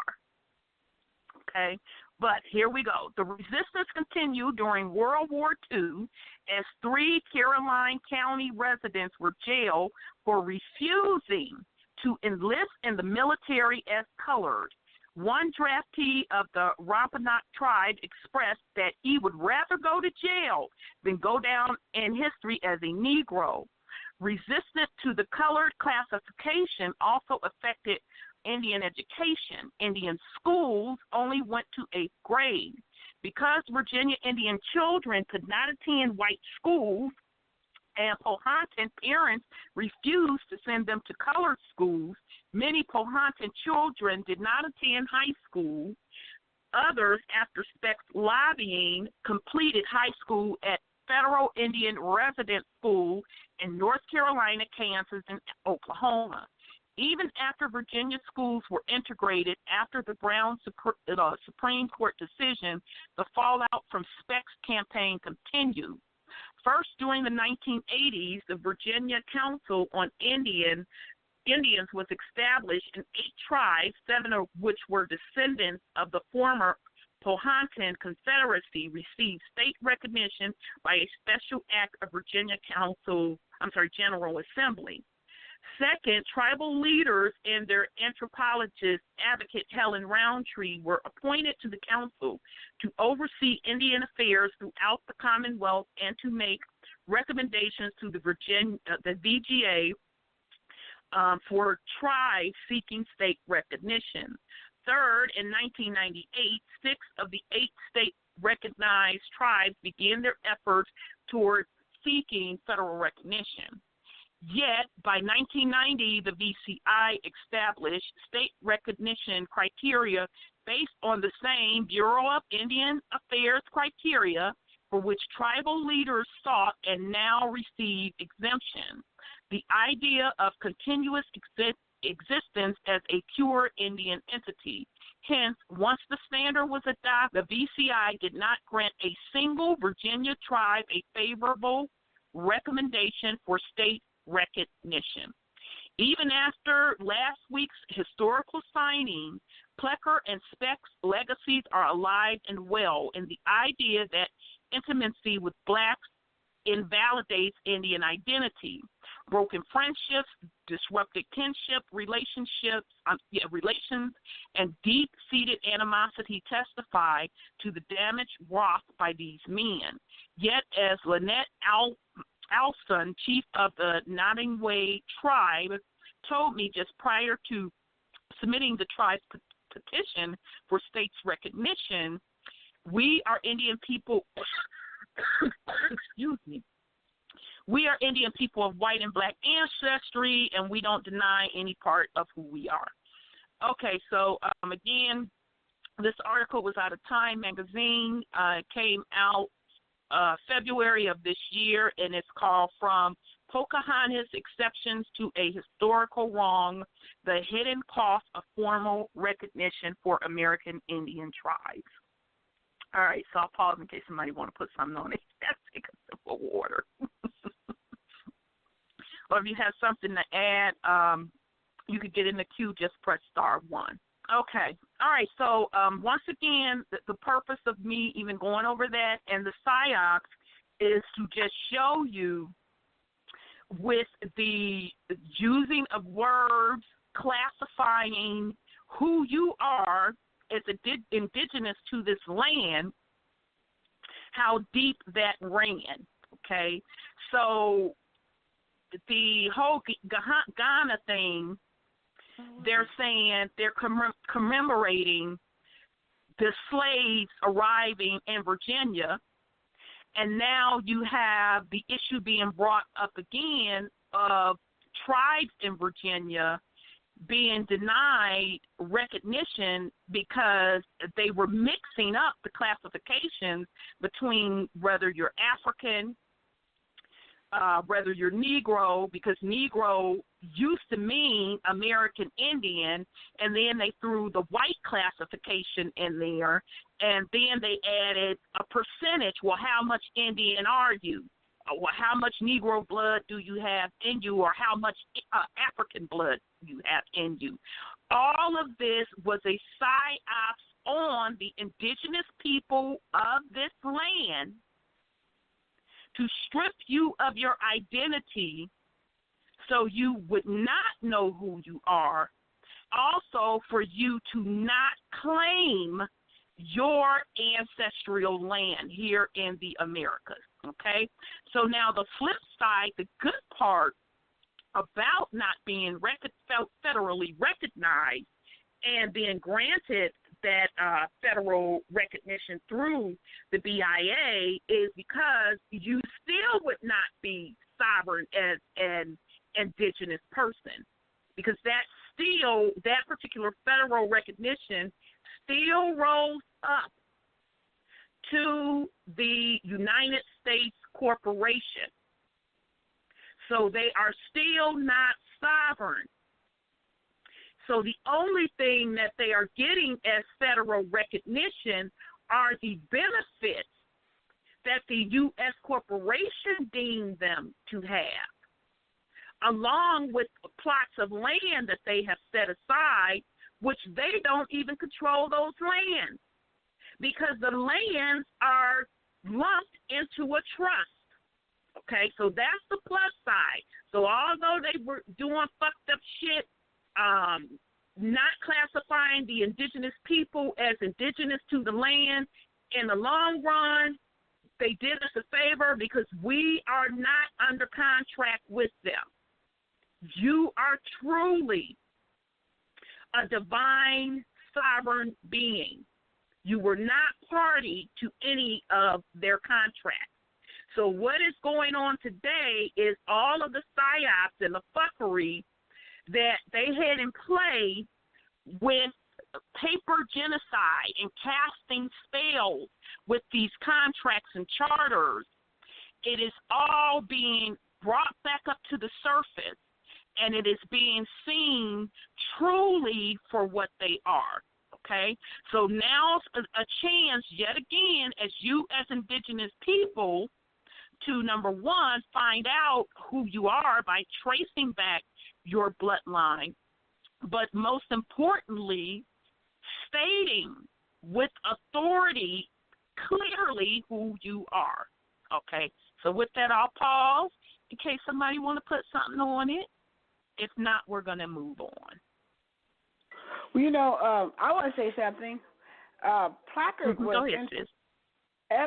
was instrumental in some of the ones of the Genghis Khan captives that made it with the Genghis Khan, the Asians, and after a few generations, they mellowed out to be white, and they went over to Virginia. Now, this is another part of his legacy too. They went over to Virginia and wanted to marry into the elite white groups over there as well.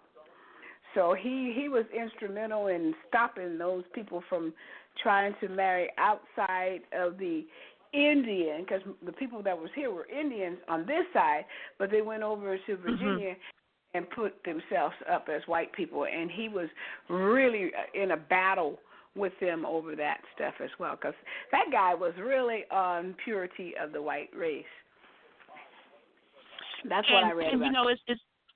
That's interesting, and thank you for bringing it up, because it really lines up with the psyops that has been put upon the indigenous of the land, period, because that happened all across Mama Earth, where you had these different colonists going to these lands and inserting people that are not indigenous to the land and giving racial classifications to muddy up the fact who's indigenous and who's not, okay?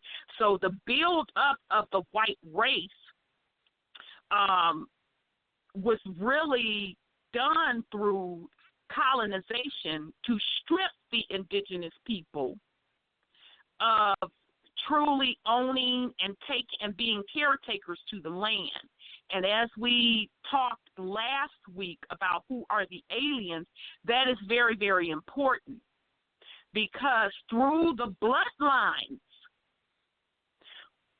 we are responsible as caretakers to the place where your ancestors on the land are indigenous.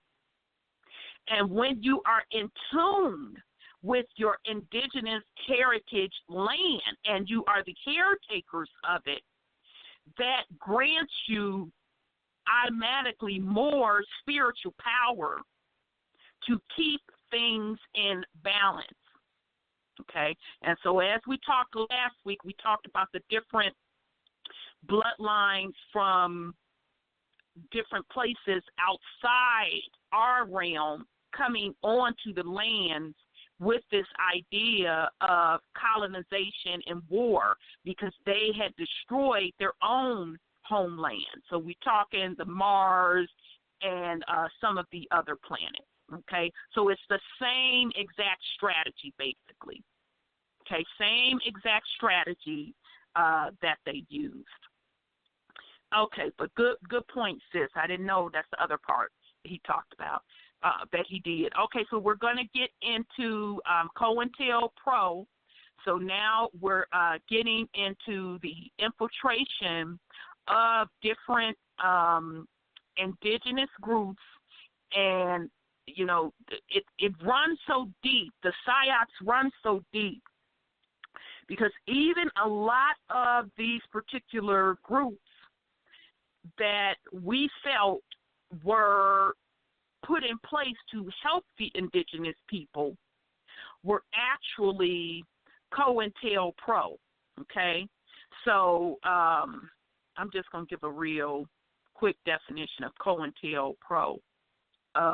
This is off of Wikipedia. COINTELPRO, which that really is derived from the word counterintelligence program, 1956 through 1971, was a series of covert and at times, I don't know why the fuck they putting at times all the time, but anyway, illegal projects conducted by the United States Federal Bureau of Investigation aimed at surveilling, infiltrating, discrediting, and disrupting domestic political organizations. FBI records show that COINTELPRO resources targeted groups and individuals that the FBI deemed subversive, including the Communist Party of the USA, anti-Vietnam War, organizers, activists of the Civil Rights Movement or Black Panther Movement, Martin Luther King Jr., Nation of Islam, and the Black Panther Party, feminist organizations, independent movements such as the Puerto Rican independence groups like the Young Lords, and a variety of organizations that were a part of the broader New Left. The program also targeted white supremacist groups, including KKK, and nationalist groups, including Irish Cuban exiles. The FBI also financed, armed, and controlled an extreme right-wing group of militiamen, transforming it into a group called the Secret Army Organization that targeted groups, activists, and leaders involved in the anti-war movement using both intimidation and violent act. Okay, so I'm not going to read all of this. I just wanted to give you an idea of what COINTELPRO, counterintelligence program, just a background. So now here's where we're going to get into the nitty-gritty. Okay, before I go into it, sis or Brother Sean, you have anything you want to put on it?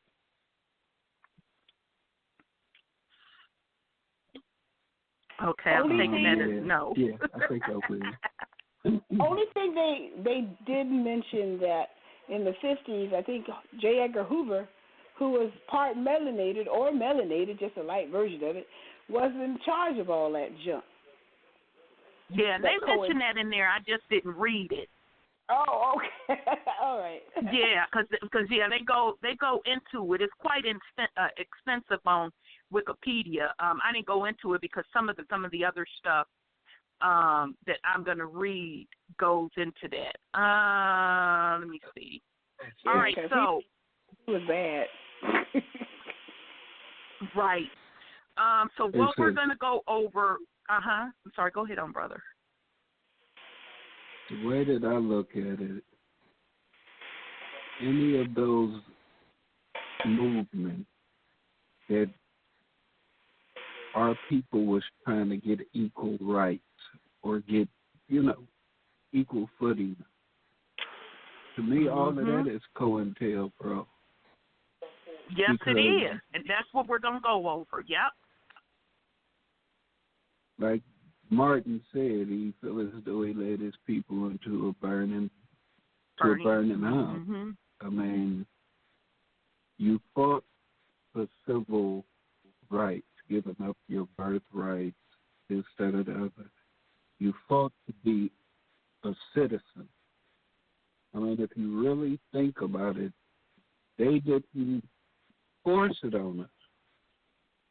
Nope. They kept telling us we couldn't be a part of it.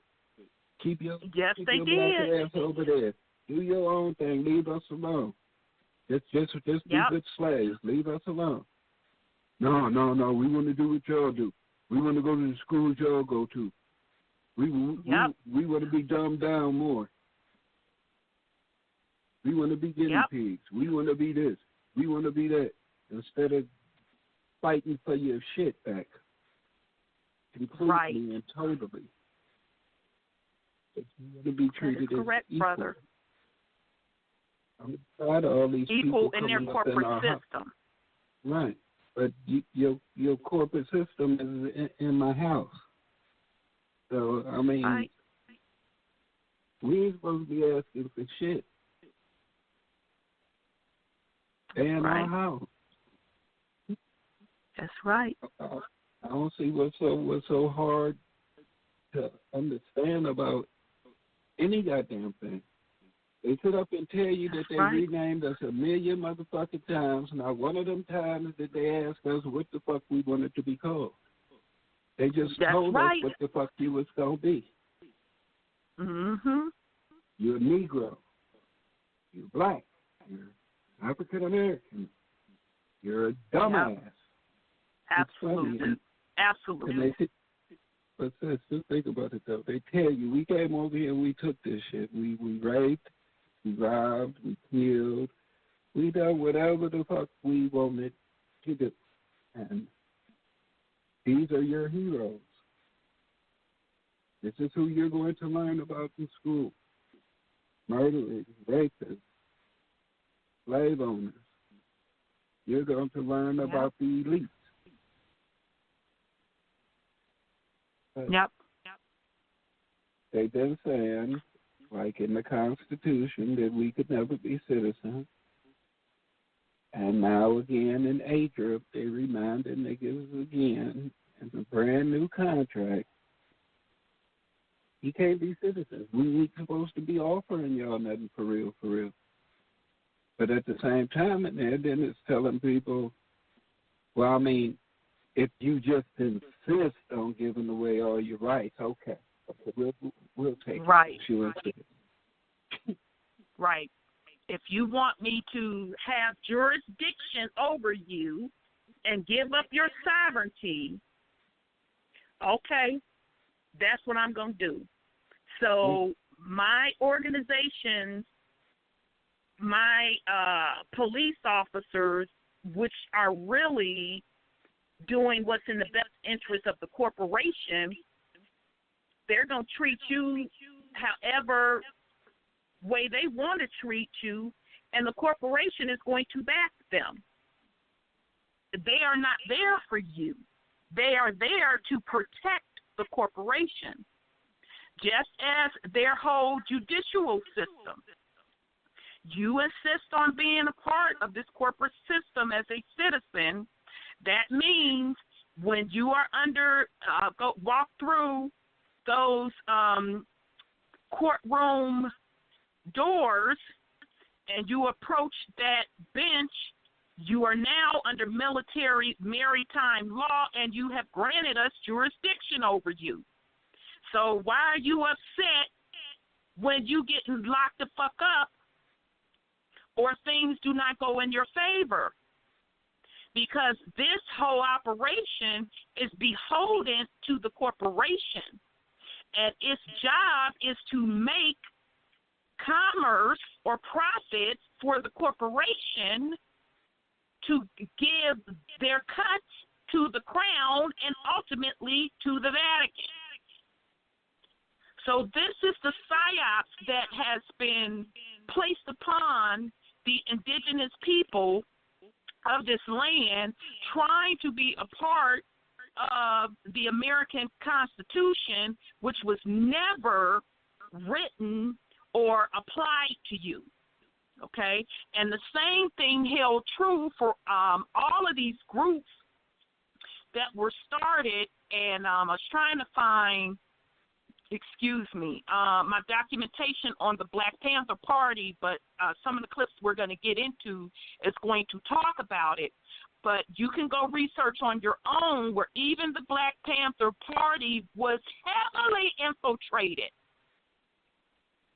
Okay, so now I cannot claim that, the leaders of the party were agents or a part on the take somehow, especially the brothers that lost their life, Fred Hampton and all of that. What I am saying is that the organization itself was infiltrated.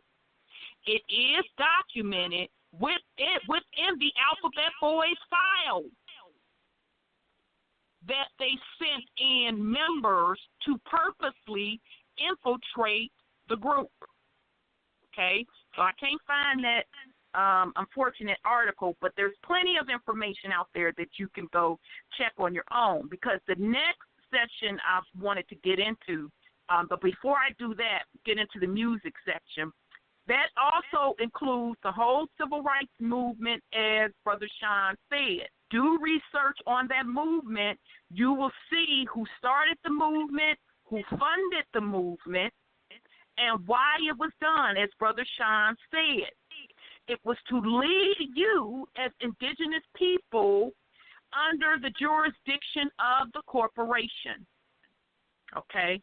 Now, some say that King, it is very little folks that say this, but some say that King had an inkling, meaning Martin Luther King, of what was going on, because he was party to some of the secret society organizations, okay?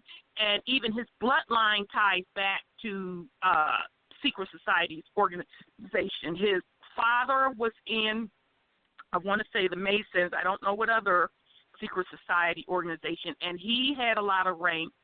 King was in the as a Mason, and I think he was Boule as well, okay? And that is how the recruitment starts, okay? The brothers that take an oath to these organizations, brothers and sisters, okay? But in this case, brothers that took the oath to these organizations, just like the corporation, they are in essence beheld to the organizations and that oath. Now, that doesn't mean that going into a situation they know, well, we're going to set this up, but it's really to fuck over the people.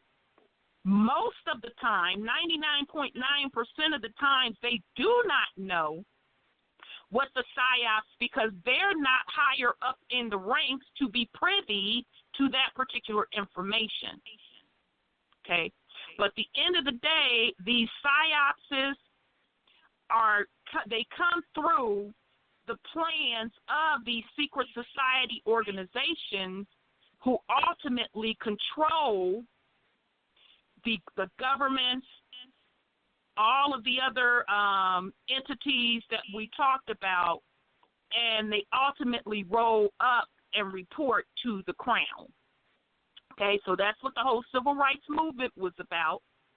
And pretty much any movement that you can name in the Americas and really across this planet involving indigenous people's rights was started behind the scenes by secret societies. and not for the purpose that they're giving the public. Most of the times it's in the purpose of to divide and conquer the people, race, by politics, but the ultimate goal is to enslave all at the end of the day. Any one of them, that's from the South African Mandela, the NOI, we did a show, I think it was series, we wind up doing 2 shows on it. On the secret societies, we tied back all of them organizations on how they are interconnected. Okay, so do want to mention that before in regards to any of the organizations that are fighting for, quote, quote, civil rights. Somebody is funding it, and it is not for what they're saying it is for. Okay, so to the Black Panthers. To spin off the Black Panthers. So that was broken up, and we know how that story ended, okay? But out of that spurred their new 2.0 Afrocentric Black Power movement. Now we're going to move into the music realm, and we're going to get into the generational X, right? So now this might piss a couple of people off. It is what it is. I'm just bringing you information. You use it for discernment, okay? I've seen this particular piece of information about 3 years, and it took me some time to get my mind wrapped around it, okay? So we're going to have to go into music, and specifically we're going to go into the hip-hop era, and I'm going to start with Tupac, okay?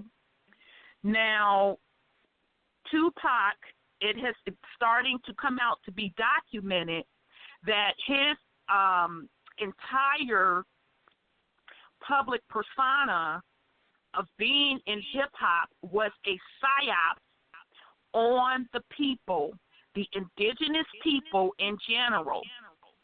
And with his coming up in the music industry, it ground, and how he gained a lot of respect with the indigenous people was because of his parents' legacy of being in that Black Panther Party, okay?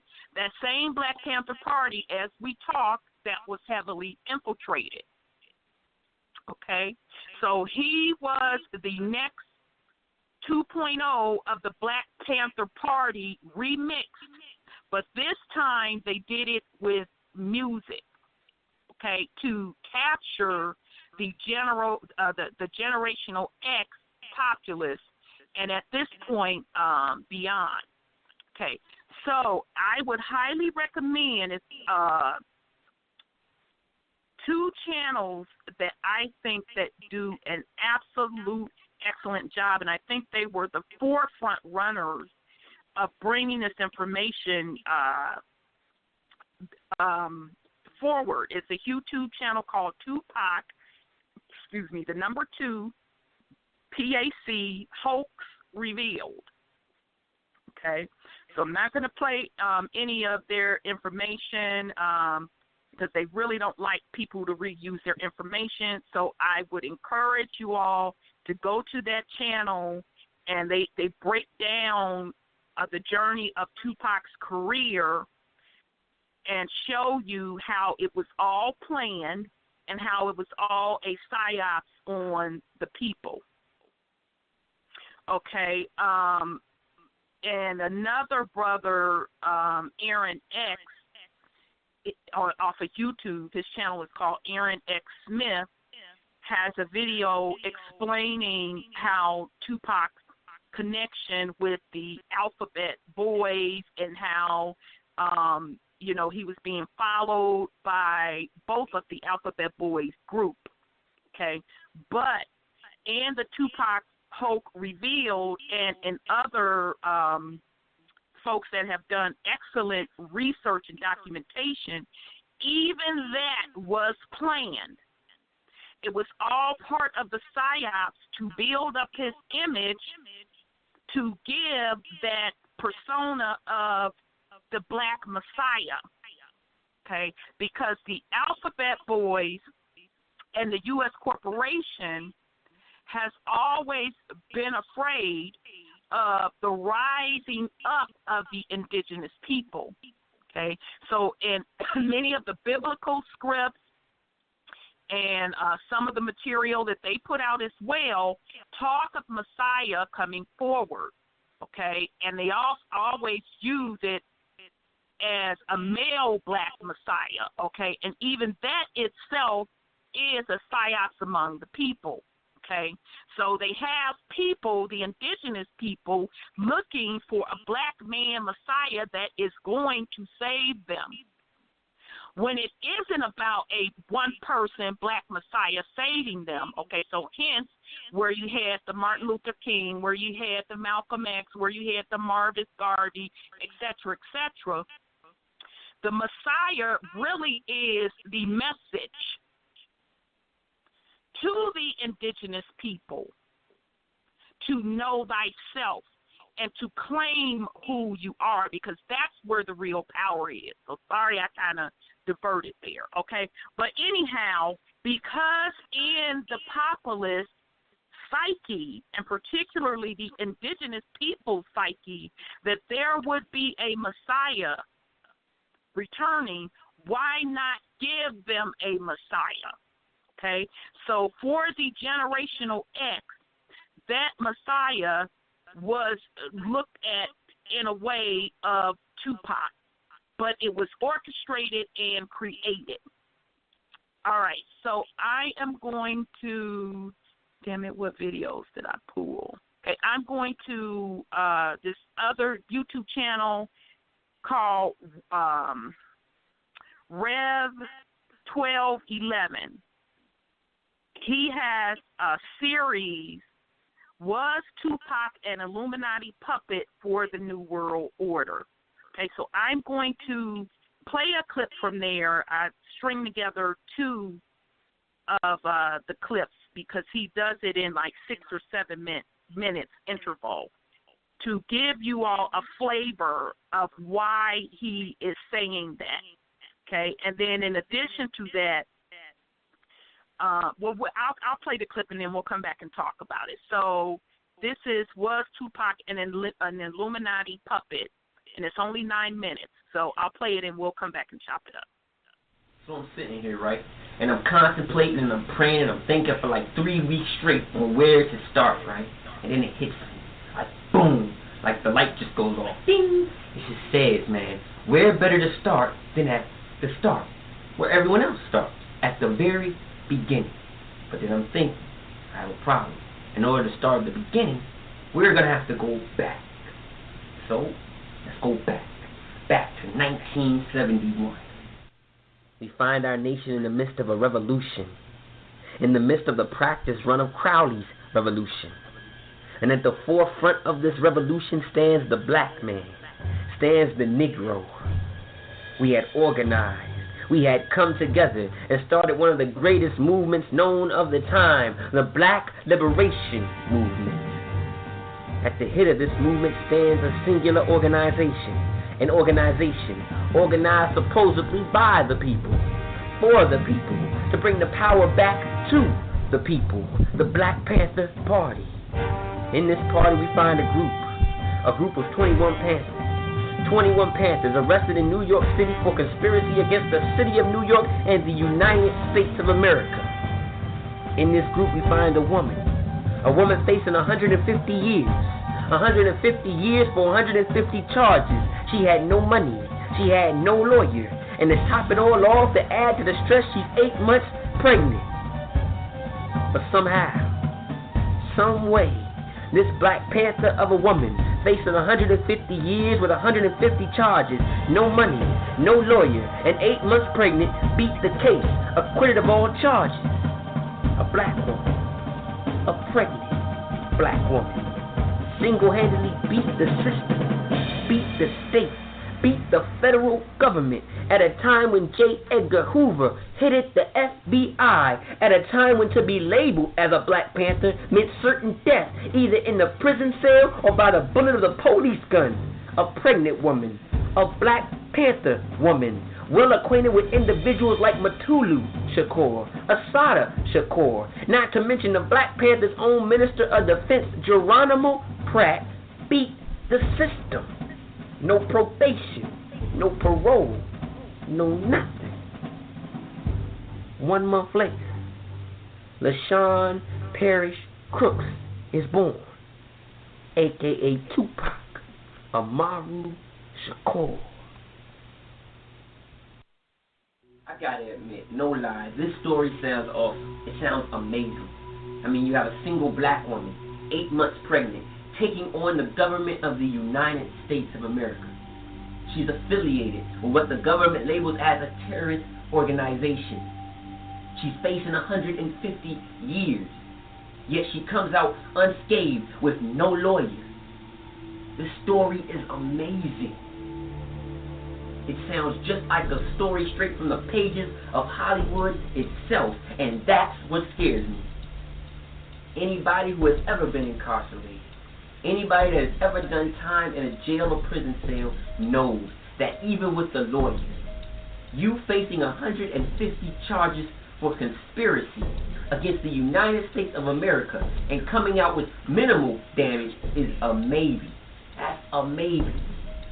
But you going against the federal government without a lawyer and coming out with no damage, hands clean, is an almost near impossibility. Either you did a lot of snitching or you did something else. Afina Shakur didn't do any snitching, but I'm afraid she gave up something way more valuable. 2 authors, Cisco Wheeler and Fritz Springmeier, came together to write a book which they entitled The Illuminati Formula of Mind Control.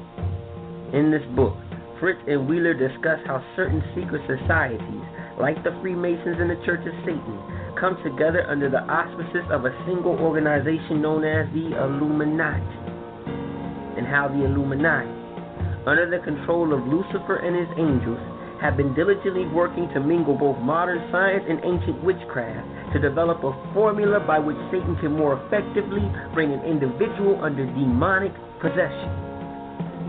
This trauma-based programming is designed to bring the human agent under a total, undetectable mind control.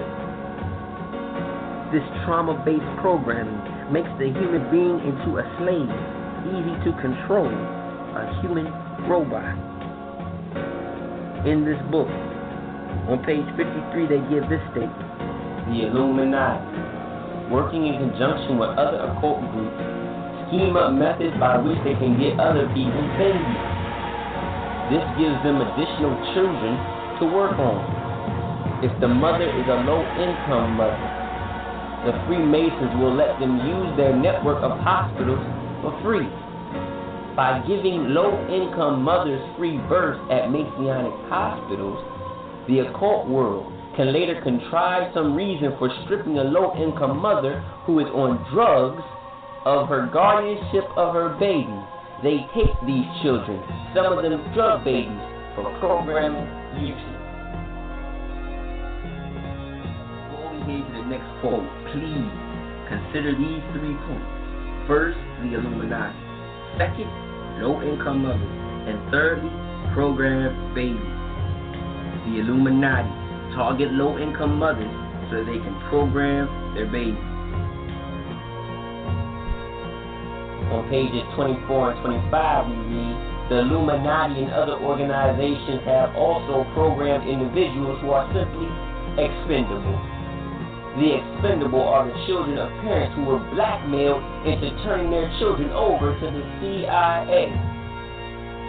Pedophiles and murderers who abuse their children are warned that they will go to prison for a long length of time if they do not cooperate by selling their children into mind-controlled slavery. Listen to this. In return for the parents' cooperation, they provide rich financial rewards to the parents. It's clearly a case of if you don't cooperate, you lose in life big time. If you do cooperate, you win big time. Now, let's check out the story one more time. 21 members of the Black Panther Party have just been arrested in New York City for conspiracy against the United States of America. In this group of 21 is a woman. Her name, Afeni Shakur. She's sitting in a cold jail cell. She's facing 150 years. 150 years for 150 charges. She has no money. She has no lawyer. And to top it all off, to add to the stress, she's 8 months pregnant. One day, she gets a visit from a member of the CIA. He's there to offer her a proposition. A get down or lay down proposition. The proposition is simple. Her life in return for the life of her unborn child. If she takes it, he said, she's promised a future of wealth and fame. But if she refuses, he said, she's promised that this child will never even know her name, let alone see her again. So, what you gonna do? He asked. She takes the deal. Her life in return for the life of her unborn child. And soon she's acquitted. Acquitted of 150 years. 150 years and 150 charges. 1 month later, in Harlem, New York, baby LaShawn is born. Later to be named Tupac Amaru Shakur.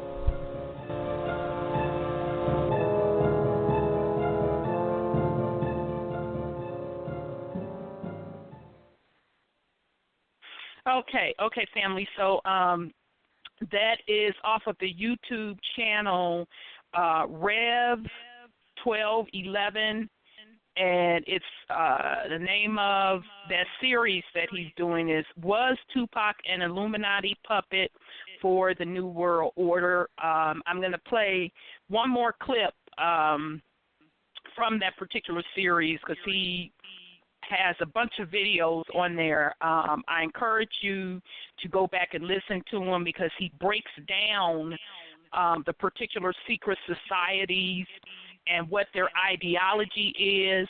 And those of you that study metaphysics and occult, you're going to see that same teachings in these secret society orders. And we've talked about this before. That's where all of them are getting it from. They're not coming up with this.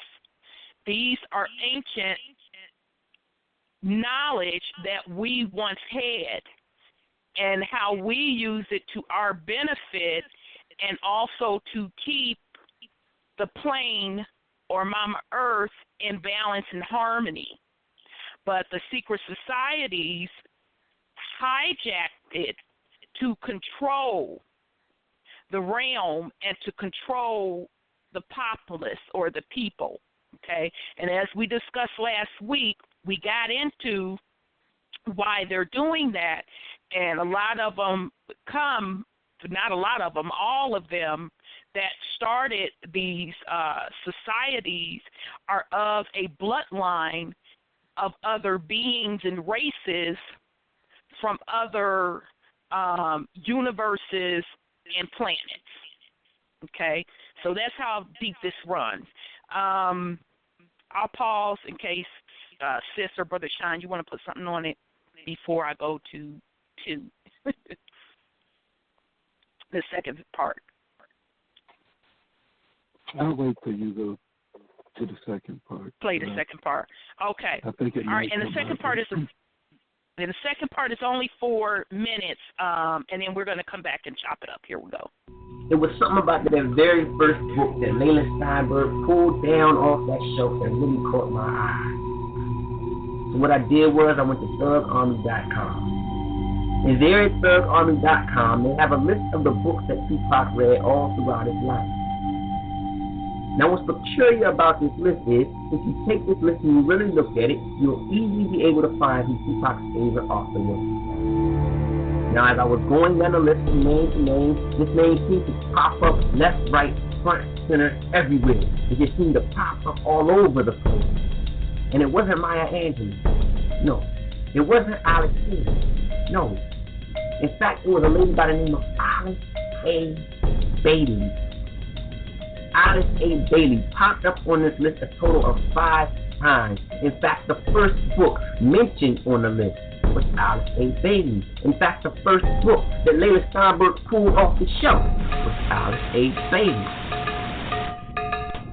What's so peculiar about Alice A. Bailey? What makes Tupac go back to her 5 different times?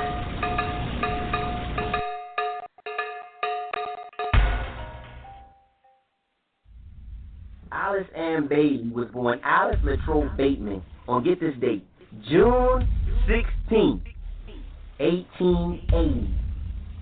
She was born in Manchester, England, born to a wealthy British family, had all the perks of England's upper class to enjoy, but despite all of these perks, she was very, and I mean very depressed as a child. According to her autobiography, she would attempt suicide a total of 3 times by the age of 15. But it was at this age, at this tender age of 15, that she received a visit that would change her life forever. A visit from a being who she thought to be Jesus Christ himself. And with this visit, she began a spiritual journey, a spiritual quest, if you will. And by the age of 22, she was doing evangelical work for the British Army. In 1907, at the age of 27, while doing missionary work in India, she met a man by the name of Walter Evans. These two, Alice and Walter, were going to get married that same year. They would move to the United States that same year, and eventually they would have 3 children together. Walter would become an Episcopalian priest, but besides this position of spiritual authority, of ecclesiastical authority, he lacked the ability to control his temper, and because he lacked this ability, the marriage fell apart in 1915. And with this divorce from her husband, with this separation from her husband, Alice also divorced Christianity as well. You see, it was at this time, in 1915, that she came across the writings of this woman right here, Helena Petrovna Blavatsky, also known as the Madam H.P. Blavatsky.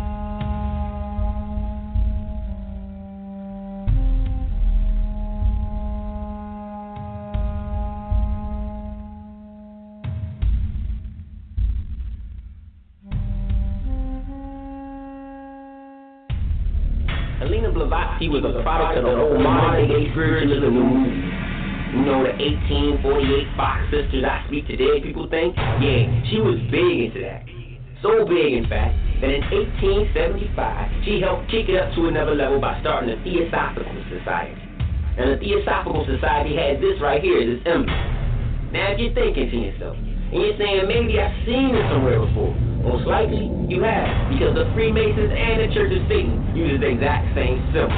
Is it a coincidence?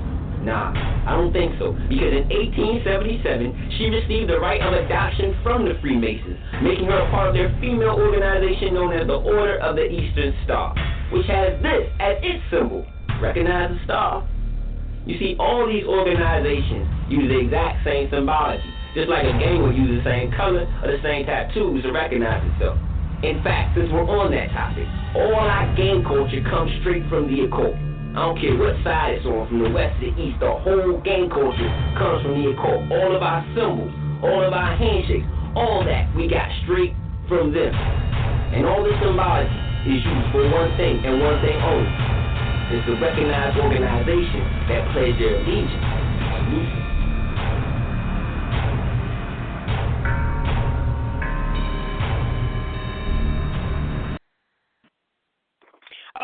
Okay, family. Sorry, that audio was kind of bad. He need to stop with that music in the background. But anyhow, that's off of the YouTube channel. Rev 1211 was Tupac and Illuminati puppet for the New World Order, and that's just a snippet. Now, that particular video that I played, the reason I chose that particular clip, because the lady that he was describing when he first opened up in the video, saying that that one book that she pulled off the shelf, he went and researched it. That particular lady was the lady that Tupac lived with when he went to the School of Arts in Baltimore. So the official story that they're putting out, that Tupac's mom had become strung out on drugs, and he was trying to go to school, okay, this performing arts school, which, you know, anybody that knows anything about those performing arts schools, you have to be highly, highly talented to get into the school. Okay, let's start with that. And many of your Hollywood, quote, quote, stars come out of performing arts schools, and particularly the one in New York. A lot of folks came out of, okay? But with that said, now this lady, I don't know where the hell this lady comes from. She's a Caucasian lady classifying herself as a Jew, was in this video describing what books that she gave Tupac to read. Okay, and that particular book that the brother is describing is one of those books. But just to let you know that another of the book that I saw that caught my eye was a book on the occult, and the book on Kabbalah, on the Kabbalah. Okay, just those two books alone, and I didn't go through the rest of, and my bad, and Machiavelli, my bad, and Machiavelli. She gave him Machiavelli also, but there were some other books that she gave him to read. Okay, but particularly the book of the occult and Kabbalah, those two books are giving you the sacred sciences. Okay, so explaining to you the science of geometry, the science of vibrations and language, and the Kabbalah literally uses what we call the flower of life, and they put the numbering systems on that flower of life.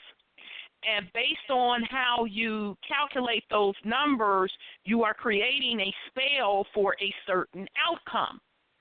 Okay? A lot of the Hollywood folks that are really, really wealthy, and they are very deep into the occult, use that Kabbalah. Madonna's Raglass is one of them that really comes to mind, that she was kind of publicly admitting that she's in Kabbalicism. But just as we talked before, these secret societies have taken these particular sacred sciences and trained their folks throughout their secret society organizations to not only give them some sense of power and knowledge in the occult, they don't give them everything, but to also, so they can be the spokesperson for the particular secret society, and I'm talking the higher ups when I talk about secret society, the higher ups agenda on what they want the populace to believe. Okay, or what psyops or spell they want to cast on the populace. So again, I find it awfully strange that this young melanated man, whose mom was in the Black Panther Party, who got acquitted of 150-something plus charges,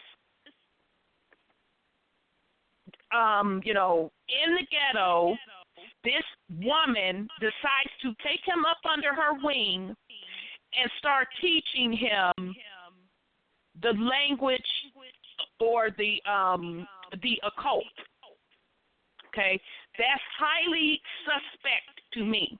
Okay, now in addition, what the brother was talking about in his last video with that book was the fact that that book truly was by an author who, a Caucasian author who was riddled in the occult, and she wrote extensively about how to navigate through the occult, sacred sciences, and languages. Okay, this is what the book, one of the books that this particular lady gave to Tupac to study. So I'm gonna pause in case somebody wanna put something on it, sis, or Brother Sean, before I put my last little 2 cents on it. Wait. No, I'm good, sis.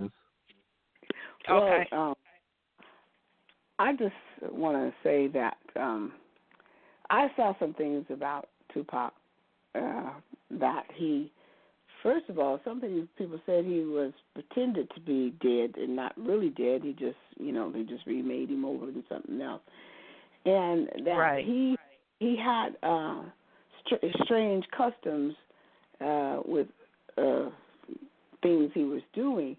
And that I heard what you're saying about him too. But if you really want to know, Luciferian stuff is actually, God forgive these Christian folks, but it's Jesus. And that the Pope is now talking about that the Luciferian part of the Scripture is actually Jesus himself. So they're not really, maybe the occult stuff is so hidden that which is what it means, is so important. But Martin Luther King and all those people were a party to a lot of this stuff that led our people astray. So when you look at the Christianity part of the situation, they out there looking like they're good Christians, but yet they're really Luciferians, and they know it. And they're, Jay-Z and with their diamonds or whatever the heck they be throwing up. Yeah, they definitely know. Mm-hmm. Yeah, all these people are leading our people into a religious hole. It's really not what we have been taught as children, like for me, for sure. And it's all about satanic worship. And our people just don't get it. And so when they say occult and Luciferian, they're actually talking about Christianity. And so, these people may have it all in these, weird music and all that kind of stuff he does on that. And it's just geared to lead our people down that golden path of ignorance and keep us ignorant forever and a day. If we choose not to wake up, that these people like Tupac, his mama, and whoever else is a part of this stuff has manipulated there's so many kids that love Tupac as pathetic. Yeah. And he really has taken a lot of us down that path, looking like he's a gangster, with his and off his hip and his always having his hand on his belly and pretending like he's this a revolutionary gangster, right? Yeah, all this kind of stuff.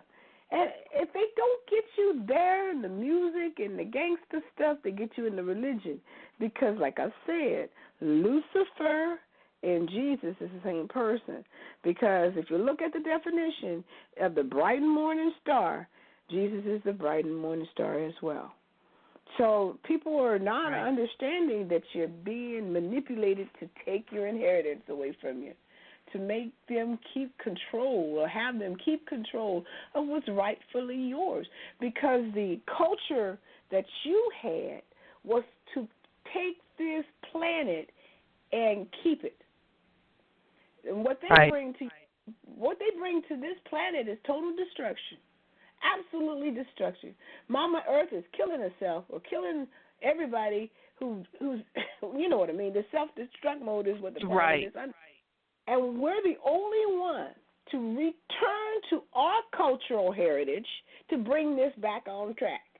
The more they keep doing this occult stuff to you and making you think that some super savior is coming to save you, the more they're going to lose. They're really even cutting their own throats these people who are teaching this stuff, because they're losing, because they know that we're the only help for this planet. But yet they keep teaching this crap, giving us these icons and these so-called saviors and all these people that say this is, oh, I know the secret. You don't know no secret. We have the secrets. That's right. I'm done. Absolutely right. Well said. Well said, sis. 832, I see you, sweetie. I'm coming to you. Yeah, I mean, sis, you summed it up beautifully. The whole purpose of all of these different leaders that are put before us is, number one, is the whole Messiah concept. Okay, so meaning someone is coming to save you, and then the other part of that is taking away your power as a divine being and giving it to someone else to do something on your behalf that you have the power to do yourself. Okay, so, I encourage people to go to YouTube, do some research, and to me, the person that did the best on it is the YouTube channel Tupac Hoax Revealed. They go through the whole gamut of that psyops, because what we have to realize as an indigenous people is that all of those that are eating out of the colonist hand in the entertainment industry is beholden to them. And I don't know where the echo is coming from. I don't know if somebody has me on. If you have your phone on speaker, it may be coming from that, or it just may be me hearing the echo. But anyhow, it is a psyop on the indigenous people, and they're using media as that form and these entertainers. Okay, most of the entertainers, especially the ones that are making the really, really big bucks, I think 50 million is the cap mark, must be a part of one of them secret society organizations and have a heavy oath beholden to those organizations, okay? And they play a role as an actor. So I don't give a damn if you a rapper, if you a dancer, or if you are an actual actor. They are playing roles. So when you see the characters like the Tupacs, the Beyoncés, etc., those are character roles that they are playing. And they must follow out a certain script within that role. Okay? And so that's why you hear, and even politics, let's not even forget politics, because they are playing a role too.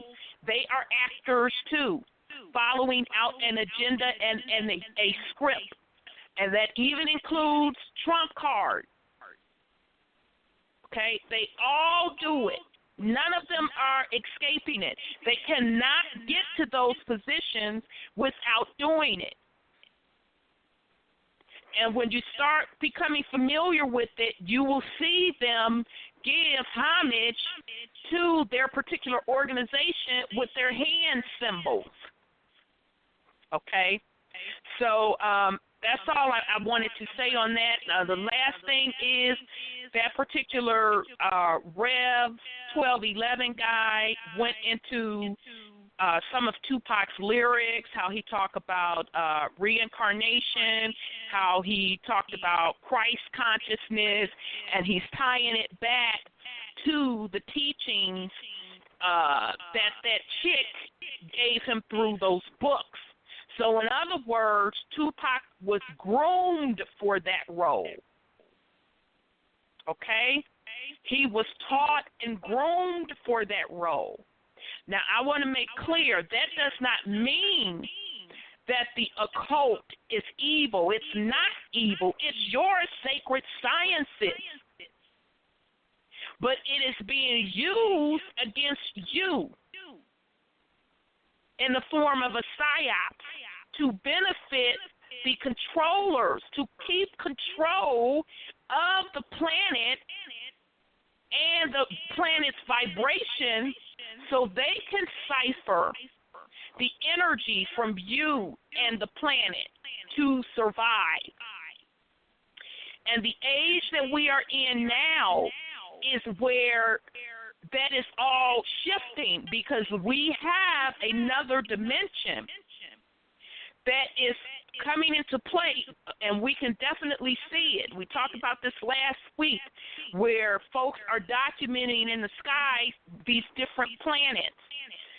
And just recently, last week, several people out in California have put up videos showing that there is a planet, a black planet, right next to the moon. Okay? And coincidentally, China comes out and states that they're going to be putting up an illuminated moon, an artificial illuminated moon, to help with lighting. I find that awfully funny, since this black planet is showing up, okay? But the purpose of those planets, which are really energy centers, being shown to us, as we talked last week, because the dimensional portals are opening up and we are merging a new higher dimension. So that's why you see a lot of chaos happening, because a lot of these entities and beings cannot handle these new frequencies and energies. And the more and more we merge with this higher dimension, a lot of folks are going to start shaking out, period, going insane, etc. Because as we rise in higher frequencies, the beings and entities that cannot handle that energy will be purged off of Mother Earth. Okay, so all of these psyopses that have happened on the indigenous people on this planet was for the purpose of keeping you asleep, so you would not be the caretakers of the planet to keep the vibration high.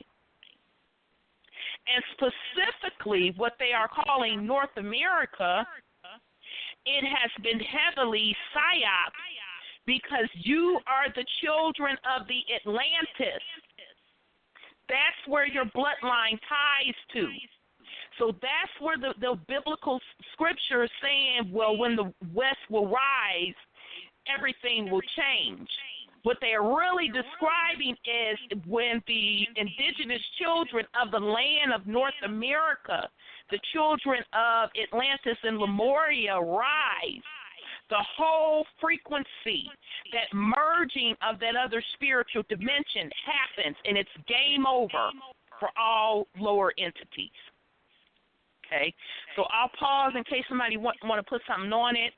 I don't know how much time we have left. I think we have 30 more minutes left. If not, if you don't have it, sis or brother, you all don't have anything to put on it, excuse me, we're going to get into Project Janus and the Baphomet agenda, and how the Baphomet is tied to transgenderism. So before I get into that, do either sis or brother, you have anything you want to put on something while I look for my other article? Yeah, you can still see videos to this day where there's Tupac sightings, like there's Elvis sightings. I mean, it's just a whole complete cult around Tupac. Yep, absolutely. Absolutely. So, our people are not the ones. Our people are not the ones who put that in place. I mean, Nope. they got books written about him, documentaries, everything. I mean, the whole alleged East Coast West Coast war, Yep. trap wars, which eventually led to actual gang violence, people fighting and killing each other over Tupac and Biggie. People hating each other over Tupac and Biggie. Yep. Absolutely, brother. Absolutely, brother. That leads us into what's called Project Janice. And I just hate when my stuff just disappears. I'm trying to find what Wikipedia has a thing on Project Janice, unless they deleted it. Shit, since I just did my research. But anyhow, the term Janus is a two-faced Roman god of gates, doors, doorways, beginnings, and ending, okay? And I'm glad Brother Sean brought up the Tupac and Biggie conflict, because that was also Project Janus, okay? So two-faced god, so meaning East Coast, West Coast, big, skinny, etc., etc. The actual term Janus is a moon of Saturn. And remember last week, we talked about these other beings that are coming from these other realms. Just like Europa is a moon of Jupiter, okay? So Project Janus is basically, and let me try to find it. I'm sorry, family. This really pisses me off when my stuff just magically disappears.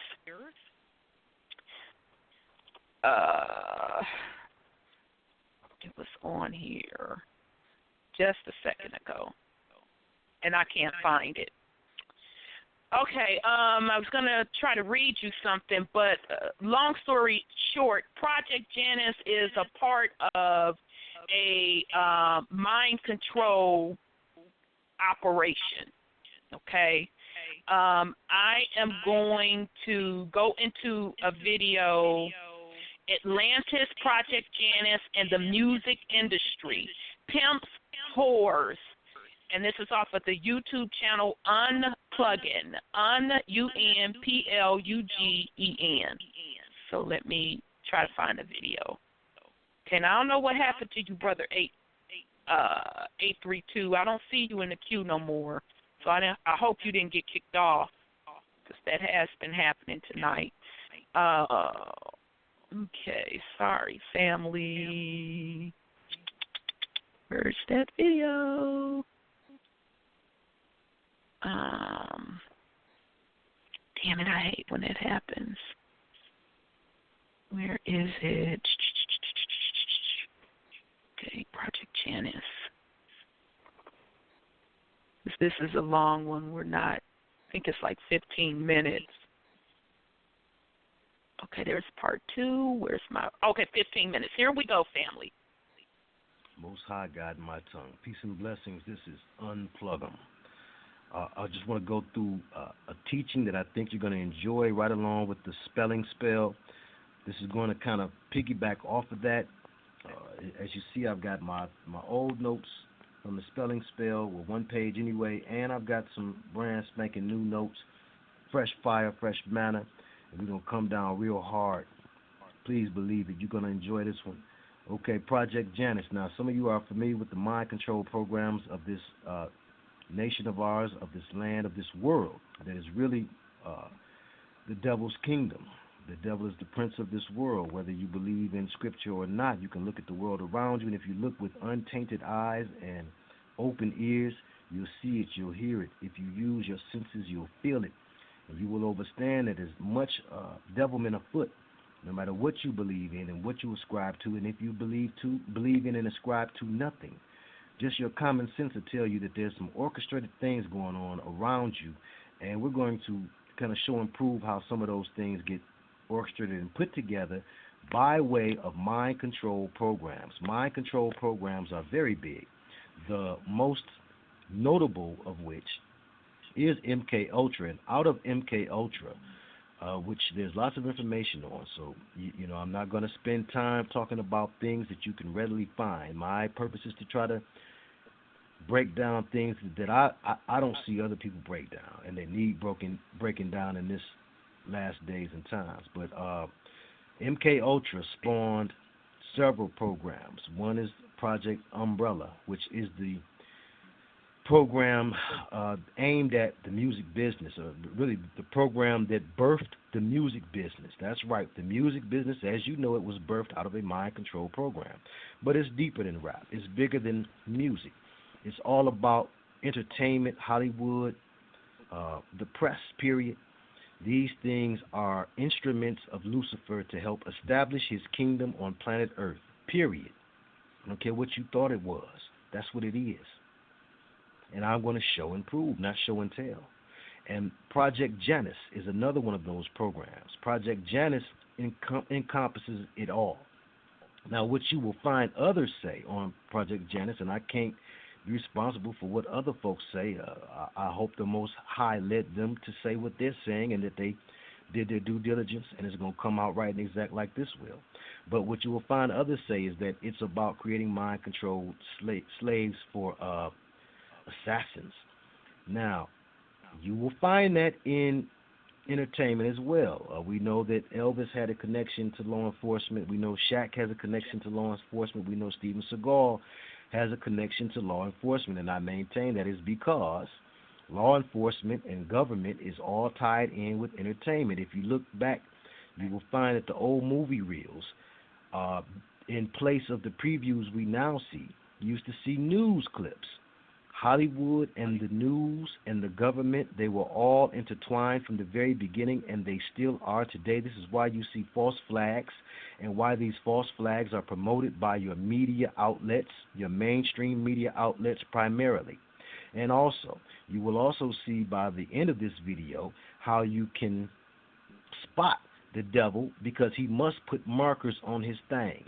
This game would be totally unfair. You would be battling against an entity that is millennia old, and you would have absolutely no chance unless there were rules to the game. And our Most High is a fair and just God, and he makes sure, and we know God is Gomar Azdubar, no sim antics. Don't play with me. You know I know that stuff. So let's just talk. Let's talk real talk. You know that the creator that we serve is a fair and just one. And so he makes sure that those who are illiterate even have a chance at escaping the devil. He makes sure that those who don't have formal education still have a chance. And it's because the devil must leave some obvious signs. People wonder. I even heard Fred Springmeyer, who I respect and have learned a lot about mind control and MK Ultra from.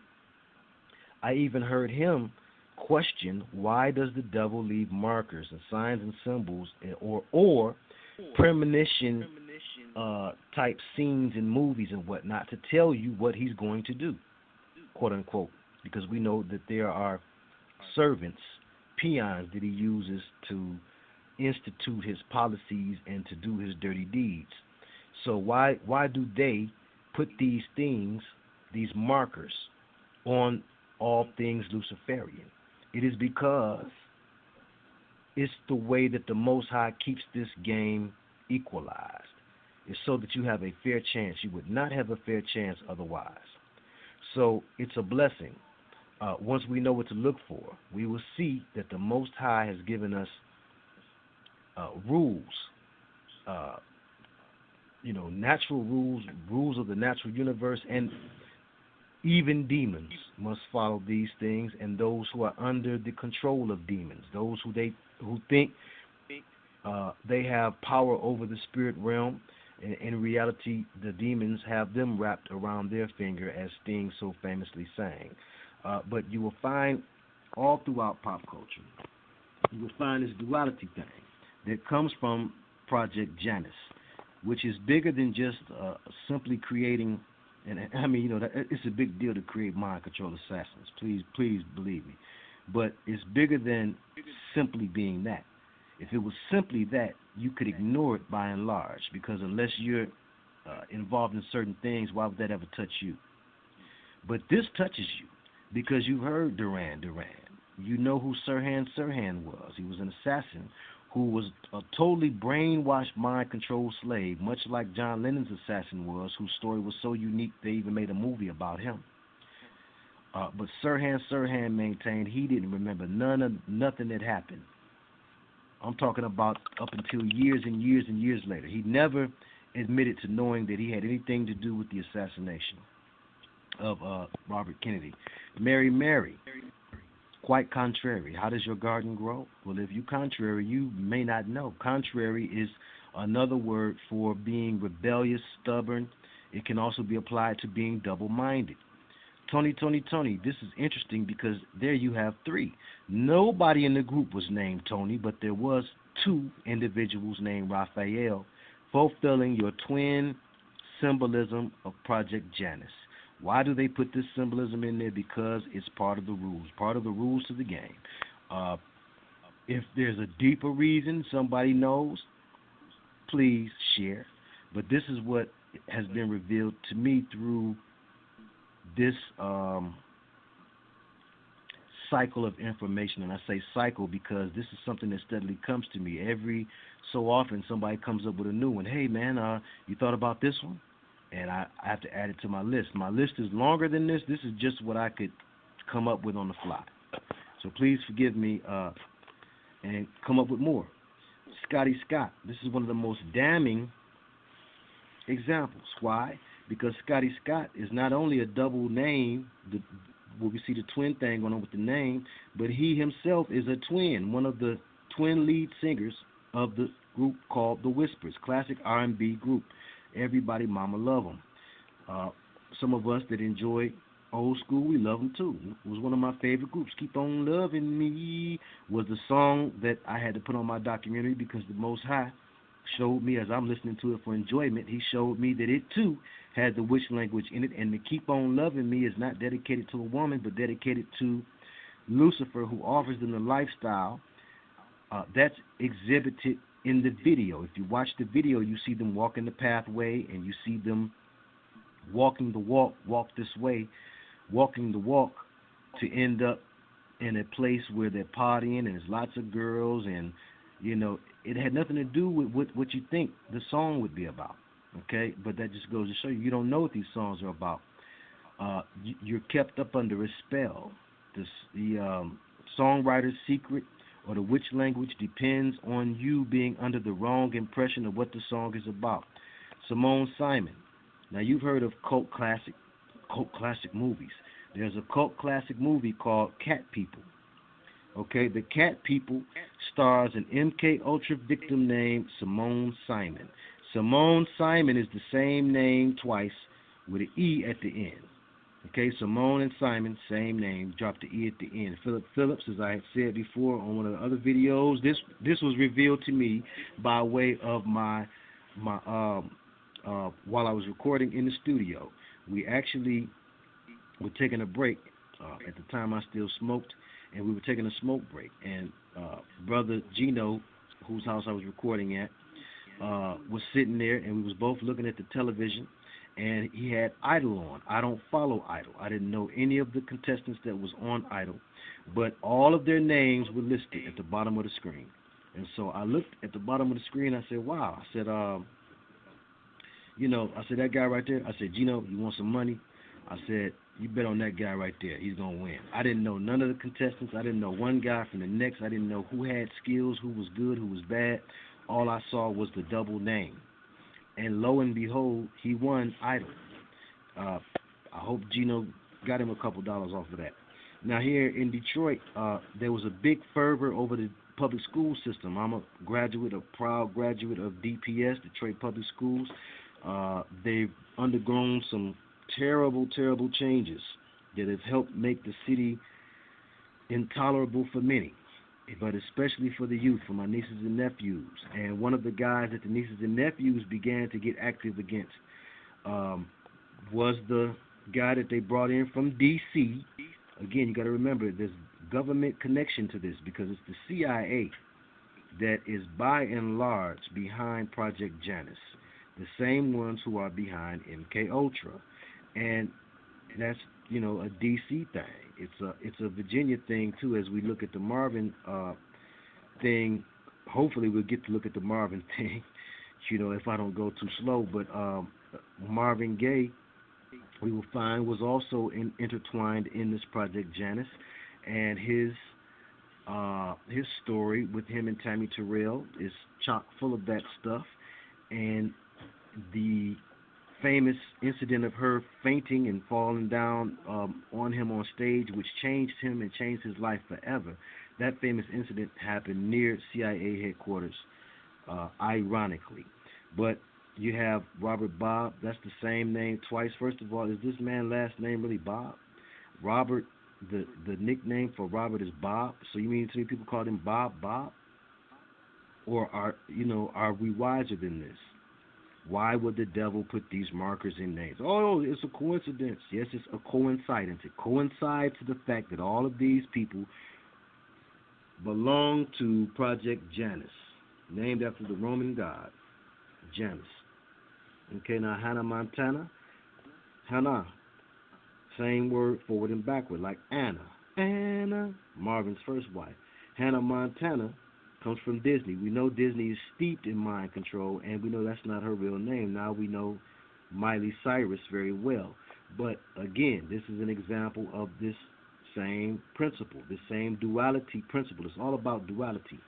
Going back to the book of James, where it talks about a double-minded man is unstable in all of his ways. And to be exact, that's James 1:8. A double-minded man is unstable in all his ways, right and exact, okay? So this double mind has to be created. There's an effort, a concentrated effort, a conscious effort to create a double mind in these poor individuals that they often get when they're young, impressionable children. And they want to split the mind into two. Fritz Springmeier does great work on this. And as I said, he questioned why do they put these markers. Why does the devil leave markers and show himself? Why wouldn't he just simply keep everything secret and quiet and nobody would know any of the better? It is because it's somewhat of a game, for lack of a better word, to where there are rules. There's rules to any game.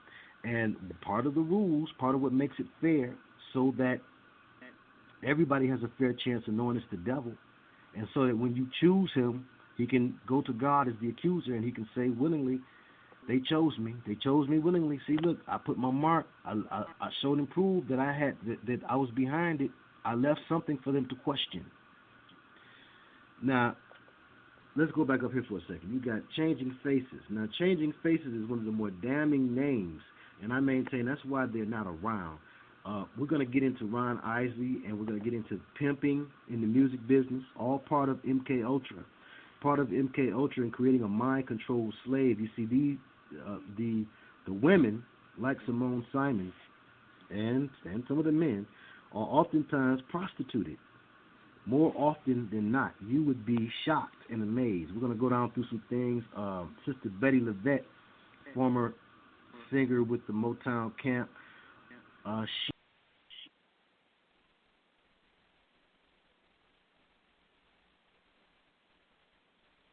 Okay, sorry about that. Okay, so that was from the YouTube channel Unplugin, UNPLUGEN, and it's Atlantis, Project Janus, and Music Industry Pimps Whores, and he has 3 parts. I'll pause in case somebody wants. Well, before I open it up, I just want to say that both of those videos, the Unplugged brother and the Rev 1211, they have a heavy religious connotation to their material. I do not subscribe to that because religion is yet another psyop. So I did want to put that disclosure out there for the family as far as what I subscribe to. But, you know, I am able to take information from folks and use what I need. So I do want to put that out there. Okay, so I'll pause in case Brother Sean or Sis, you want to put something on it. Well, it was like I was saying about the duality of Christianity. Lucifer and Jesus are the same person. People don't really realize that they have been psyopsed with Christianity. Like he was saying, that Satan, if he wants to call him Satan, has to tell you who they are. So Paul, in the Gospels that Paul wrote, is trying to tell everybody who they really are. They're not really good people like he says they are, because they came up with this Jesus Christ to do the blood sacrifice, you know, and drink the blood and wash yourself clean in blood. Never known anybody to get clean in blood. Never. Which is a ritual, but anyhow, go ahead. It's a ritual. It's to drink the blood. You know, because when you do your what you call it, the Eucharist and your Lord's Supper, you're symbolizing being vampires. You're symbolizing being vampires. So how does anything good come out of bad stuff? How do they give you a Christian? But they tell you, but they make it sound so good to you. So religion is a duality. Politics is duality. This whole place is ran by duality, as he was talking about. It's a secret of sleight of hand. They're sleighting your hand, and our parents brought us up on it, and all the preachers, you know, everybody, and we go out there and vote. We thinking we're getting a good candidate, but that person who you vote for did already signed up for the old okey doke. They have to do rituals. Right. The presidents have to do rituals before and during their presidency. So they do. That's right. You know, you just saw Trump do a serious ritual in Saudi Arabia. And they do this stuff all the time. So people have to understand you've got to return to what your mama and your grandmama told you are, and get away from this stuff that they told you. Because your grandmama told you about religion, you need to be out of it alone too. But your culture is what you can rely on, because we as people know the secrets that they're trying to use to enslave us. Right. Very good. And just to add to that, in addition, just to be clear, even the whole concept of Lucifer and Satan is still a psyops, because if you dig deeper, you'll find out who Lucifer really is, and you can tie it back to spirituality, meaning Lucifer as the light barrier, okay? And that whole Luciferian cult that they're calling it, that these secret society uses and that the entertainers use, is coming from the sacred sciences of our ancestors. And we use the sciences for how to regulate the planet and how to apply them to ourselves in a higher vibrational state. Okay, so the concept of Satan is duality, because Satan is representing that root chakra. The concept of Lucifer is representing your crown chakra. Okay, so that's the higher, that's the duality of the lower chakra system to the higher chakra system. So they're basically taking the sciences which are applied to you on what's going on internally with you for you to master self. And mastering self is balancing your chakras and using the sciences on your behalf and to manage and be the caretakers of the planet. And they've taken it and made it something outside of self. So instead of using it for self, they put it as an outside force that folks are worshiping. So that's whether that's the Christ consciousness, whether that's satanic or Satanism or Luciferian. Those are all concepts that they've created, or the Psyops, to worship things outside of self. Okay? And the they that I am speaking of, I'm not speaking of a white man, because he was taught these systems by the melanated folks. And the melanated folks have forces behind them of other beings from these other realms for the purpose of controlling this particular realm. Okay? So I'll pause in case somebody want to put something on it. I know we only have like 6 minutes left. So Brother Sean or Sis, did you want to put something on that? If not, we'll start doing last words. And then we're going to pick back up next week and conclude, because I want to get into the whole Baphomet concept, transgenderism, and what that whole thing is about as well, because we're not going to have enough time tonight. So I'll stop. Sis, do you have anything else to add or any last words to the family? I just like to say he keeps talking about mind control. And if you ever stop and ask yourself, am I mind control? Your brain is going to say, yes, yes, because they do it to the right brain, because the left brain hears what's in the world, but the right brain picks up the subconsciousness part of it. And if you watch so much TV and spend all your time in that boob tube, yep, you're mind control. Or the movies, yep, you're mind control. So know that this is the way they reach you. Indeed.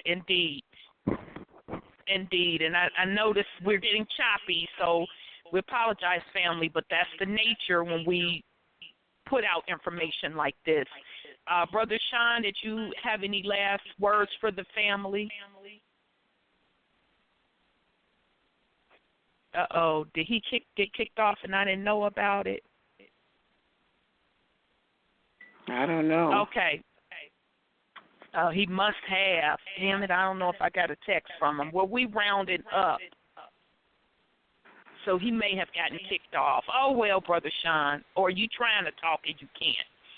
Okay, family, so we're going to conclude tonight. Audio is getting messed up, and we only have 4 minutes left, but we're going to finish up next week on what's going on, the Psyops of the Indigenous, and we're going to go over this whole Baphomet concept, how it ties into transgenderism, and what it actually means to us.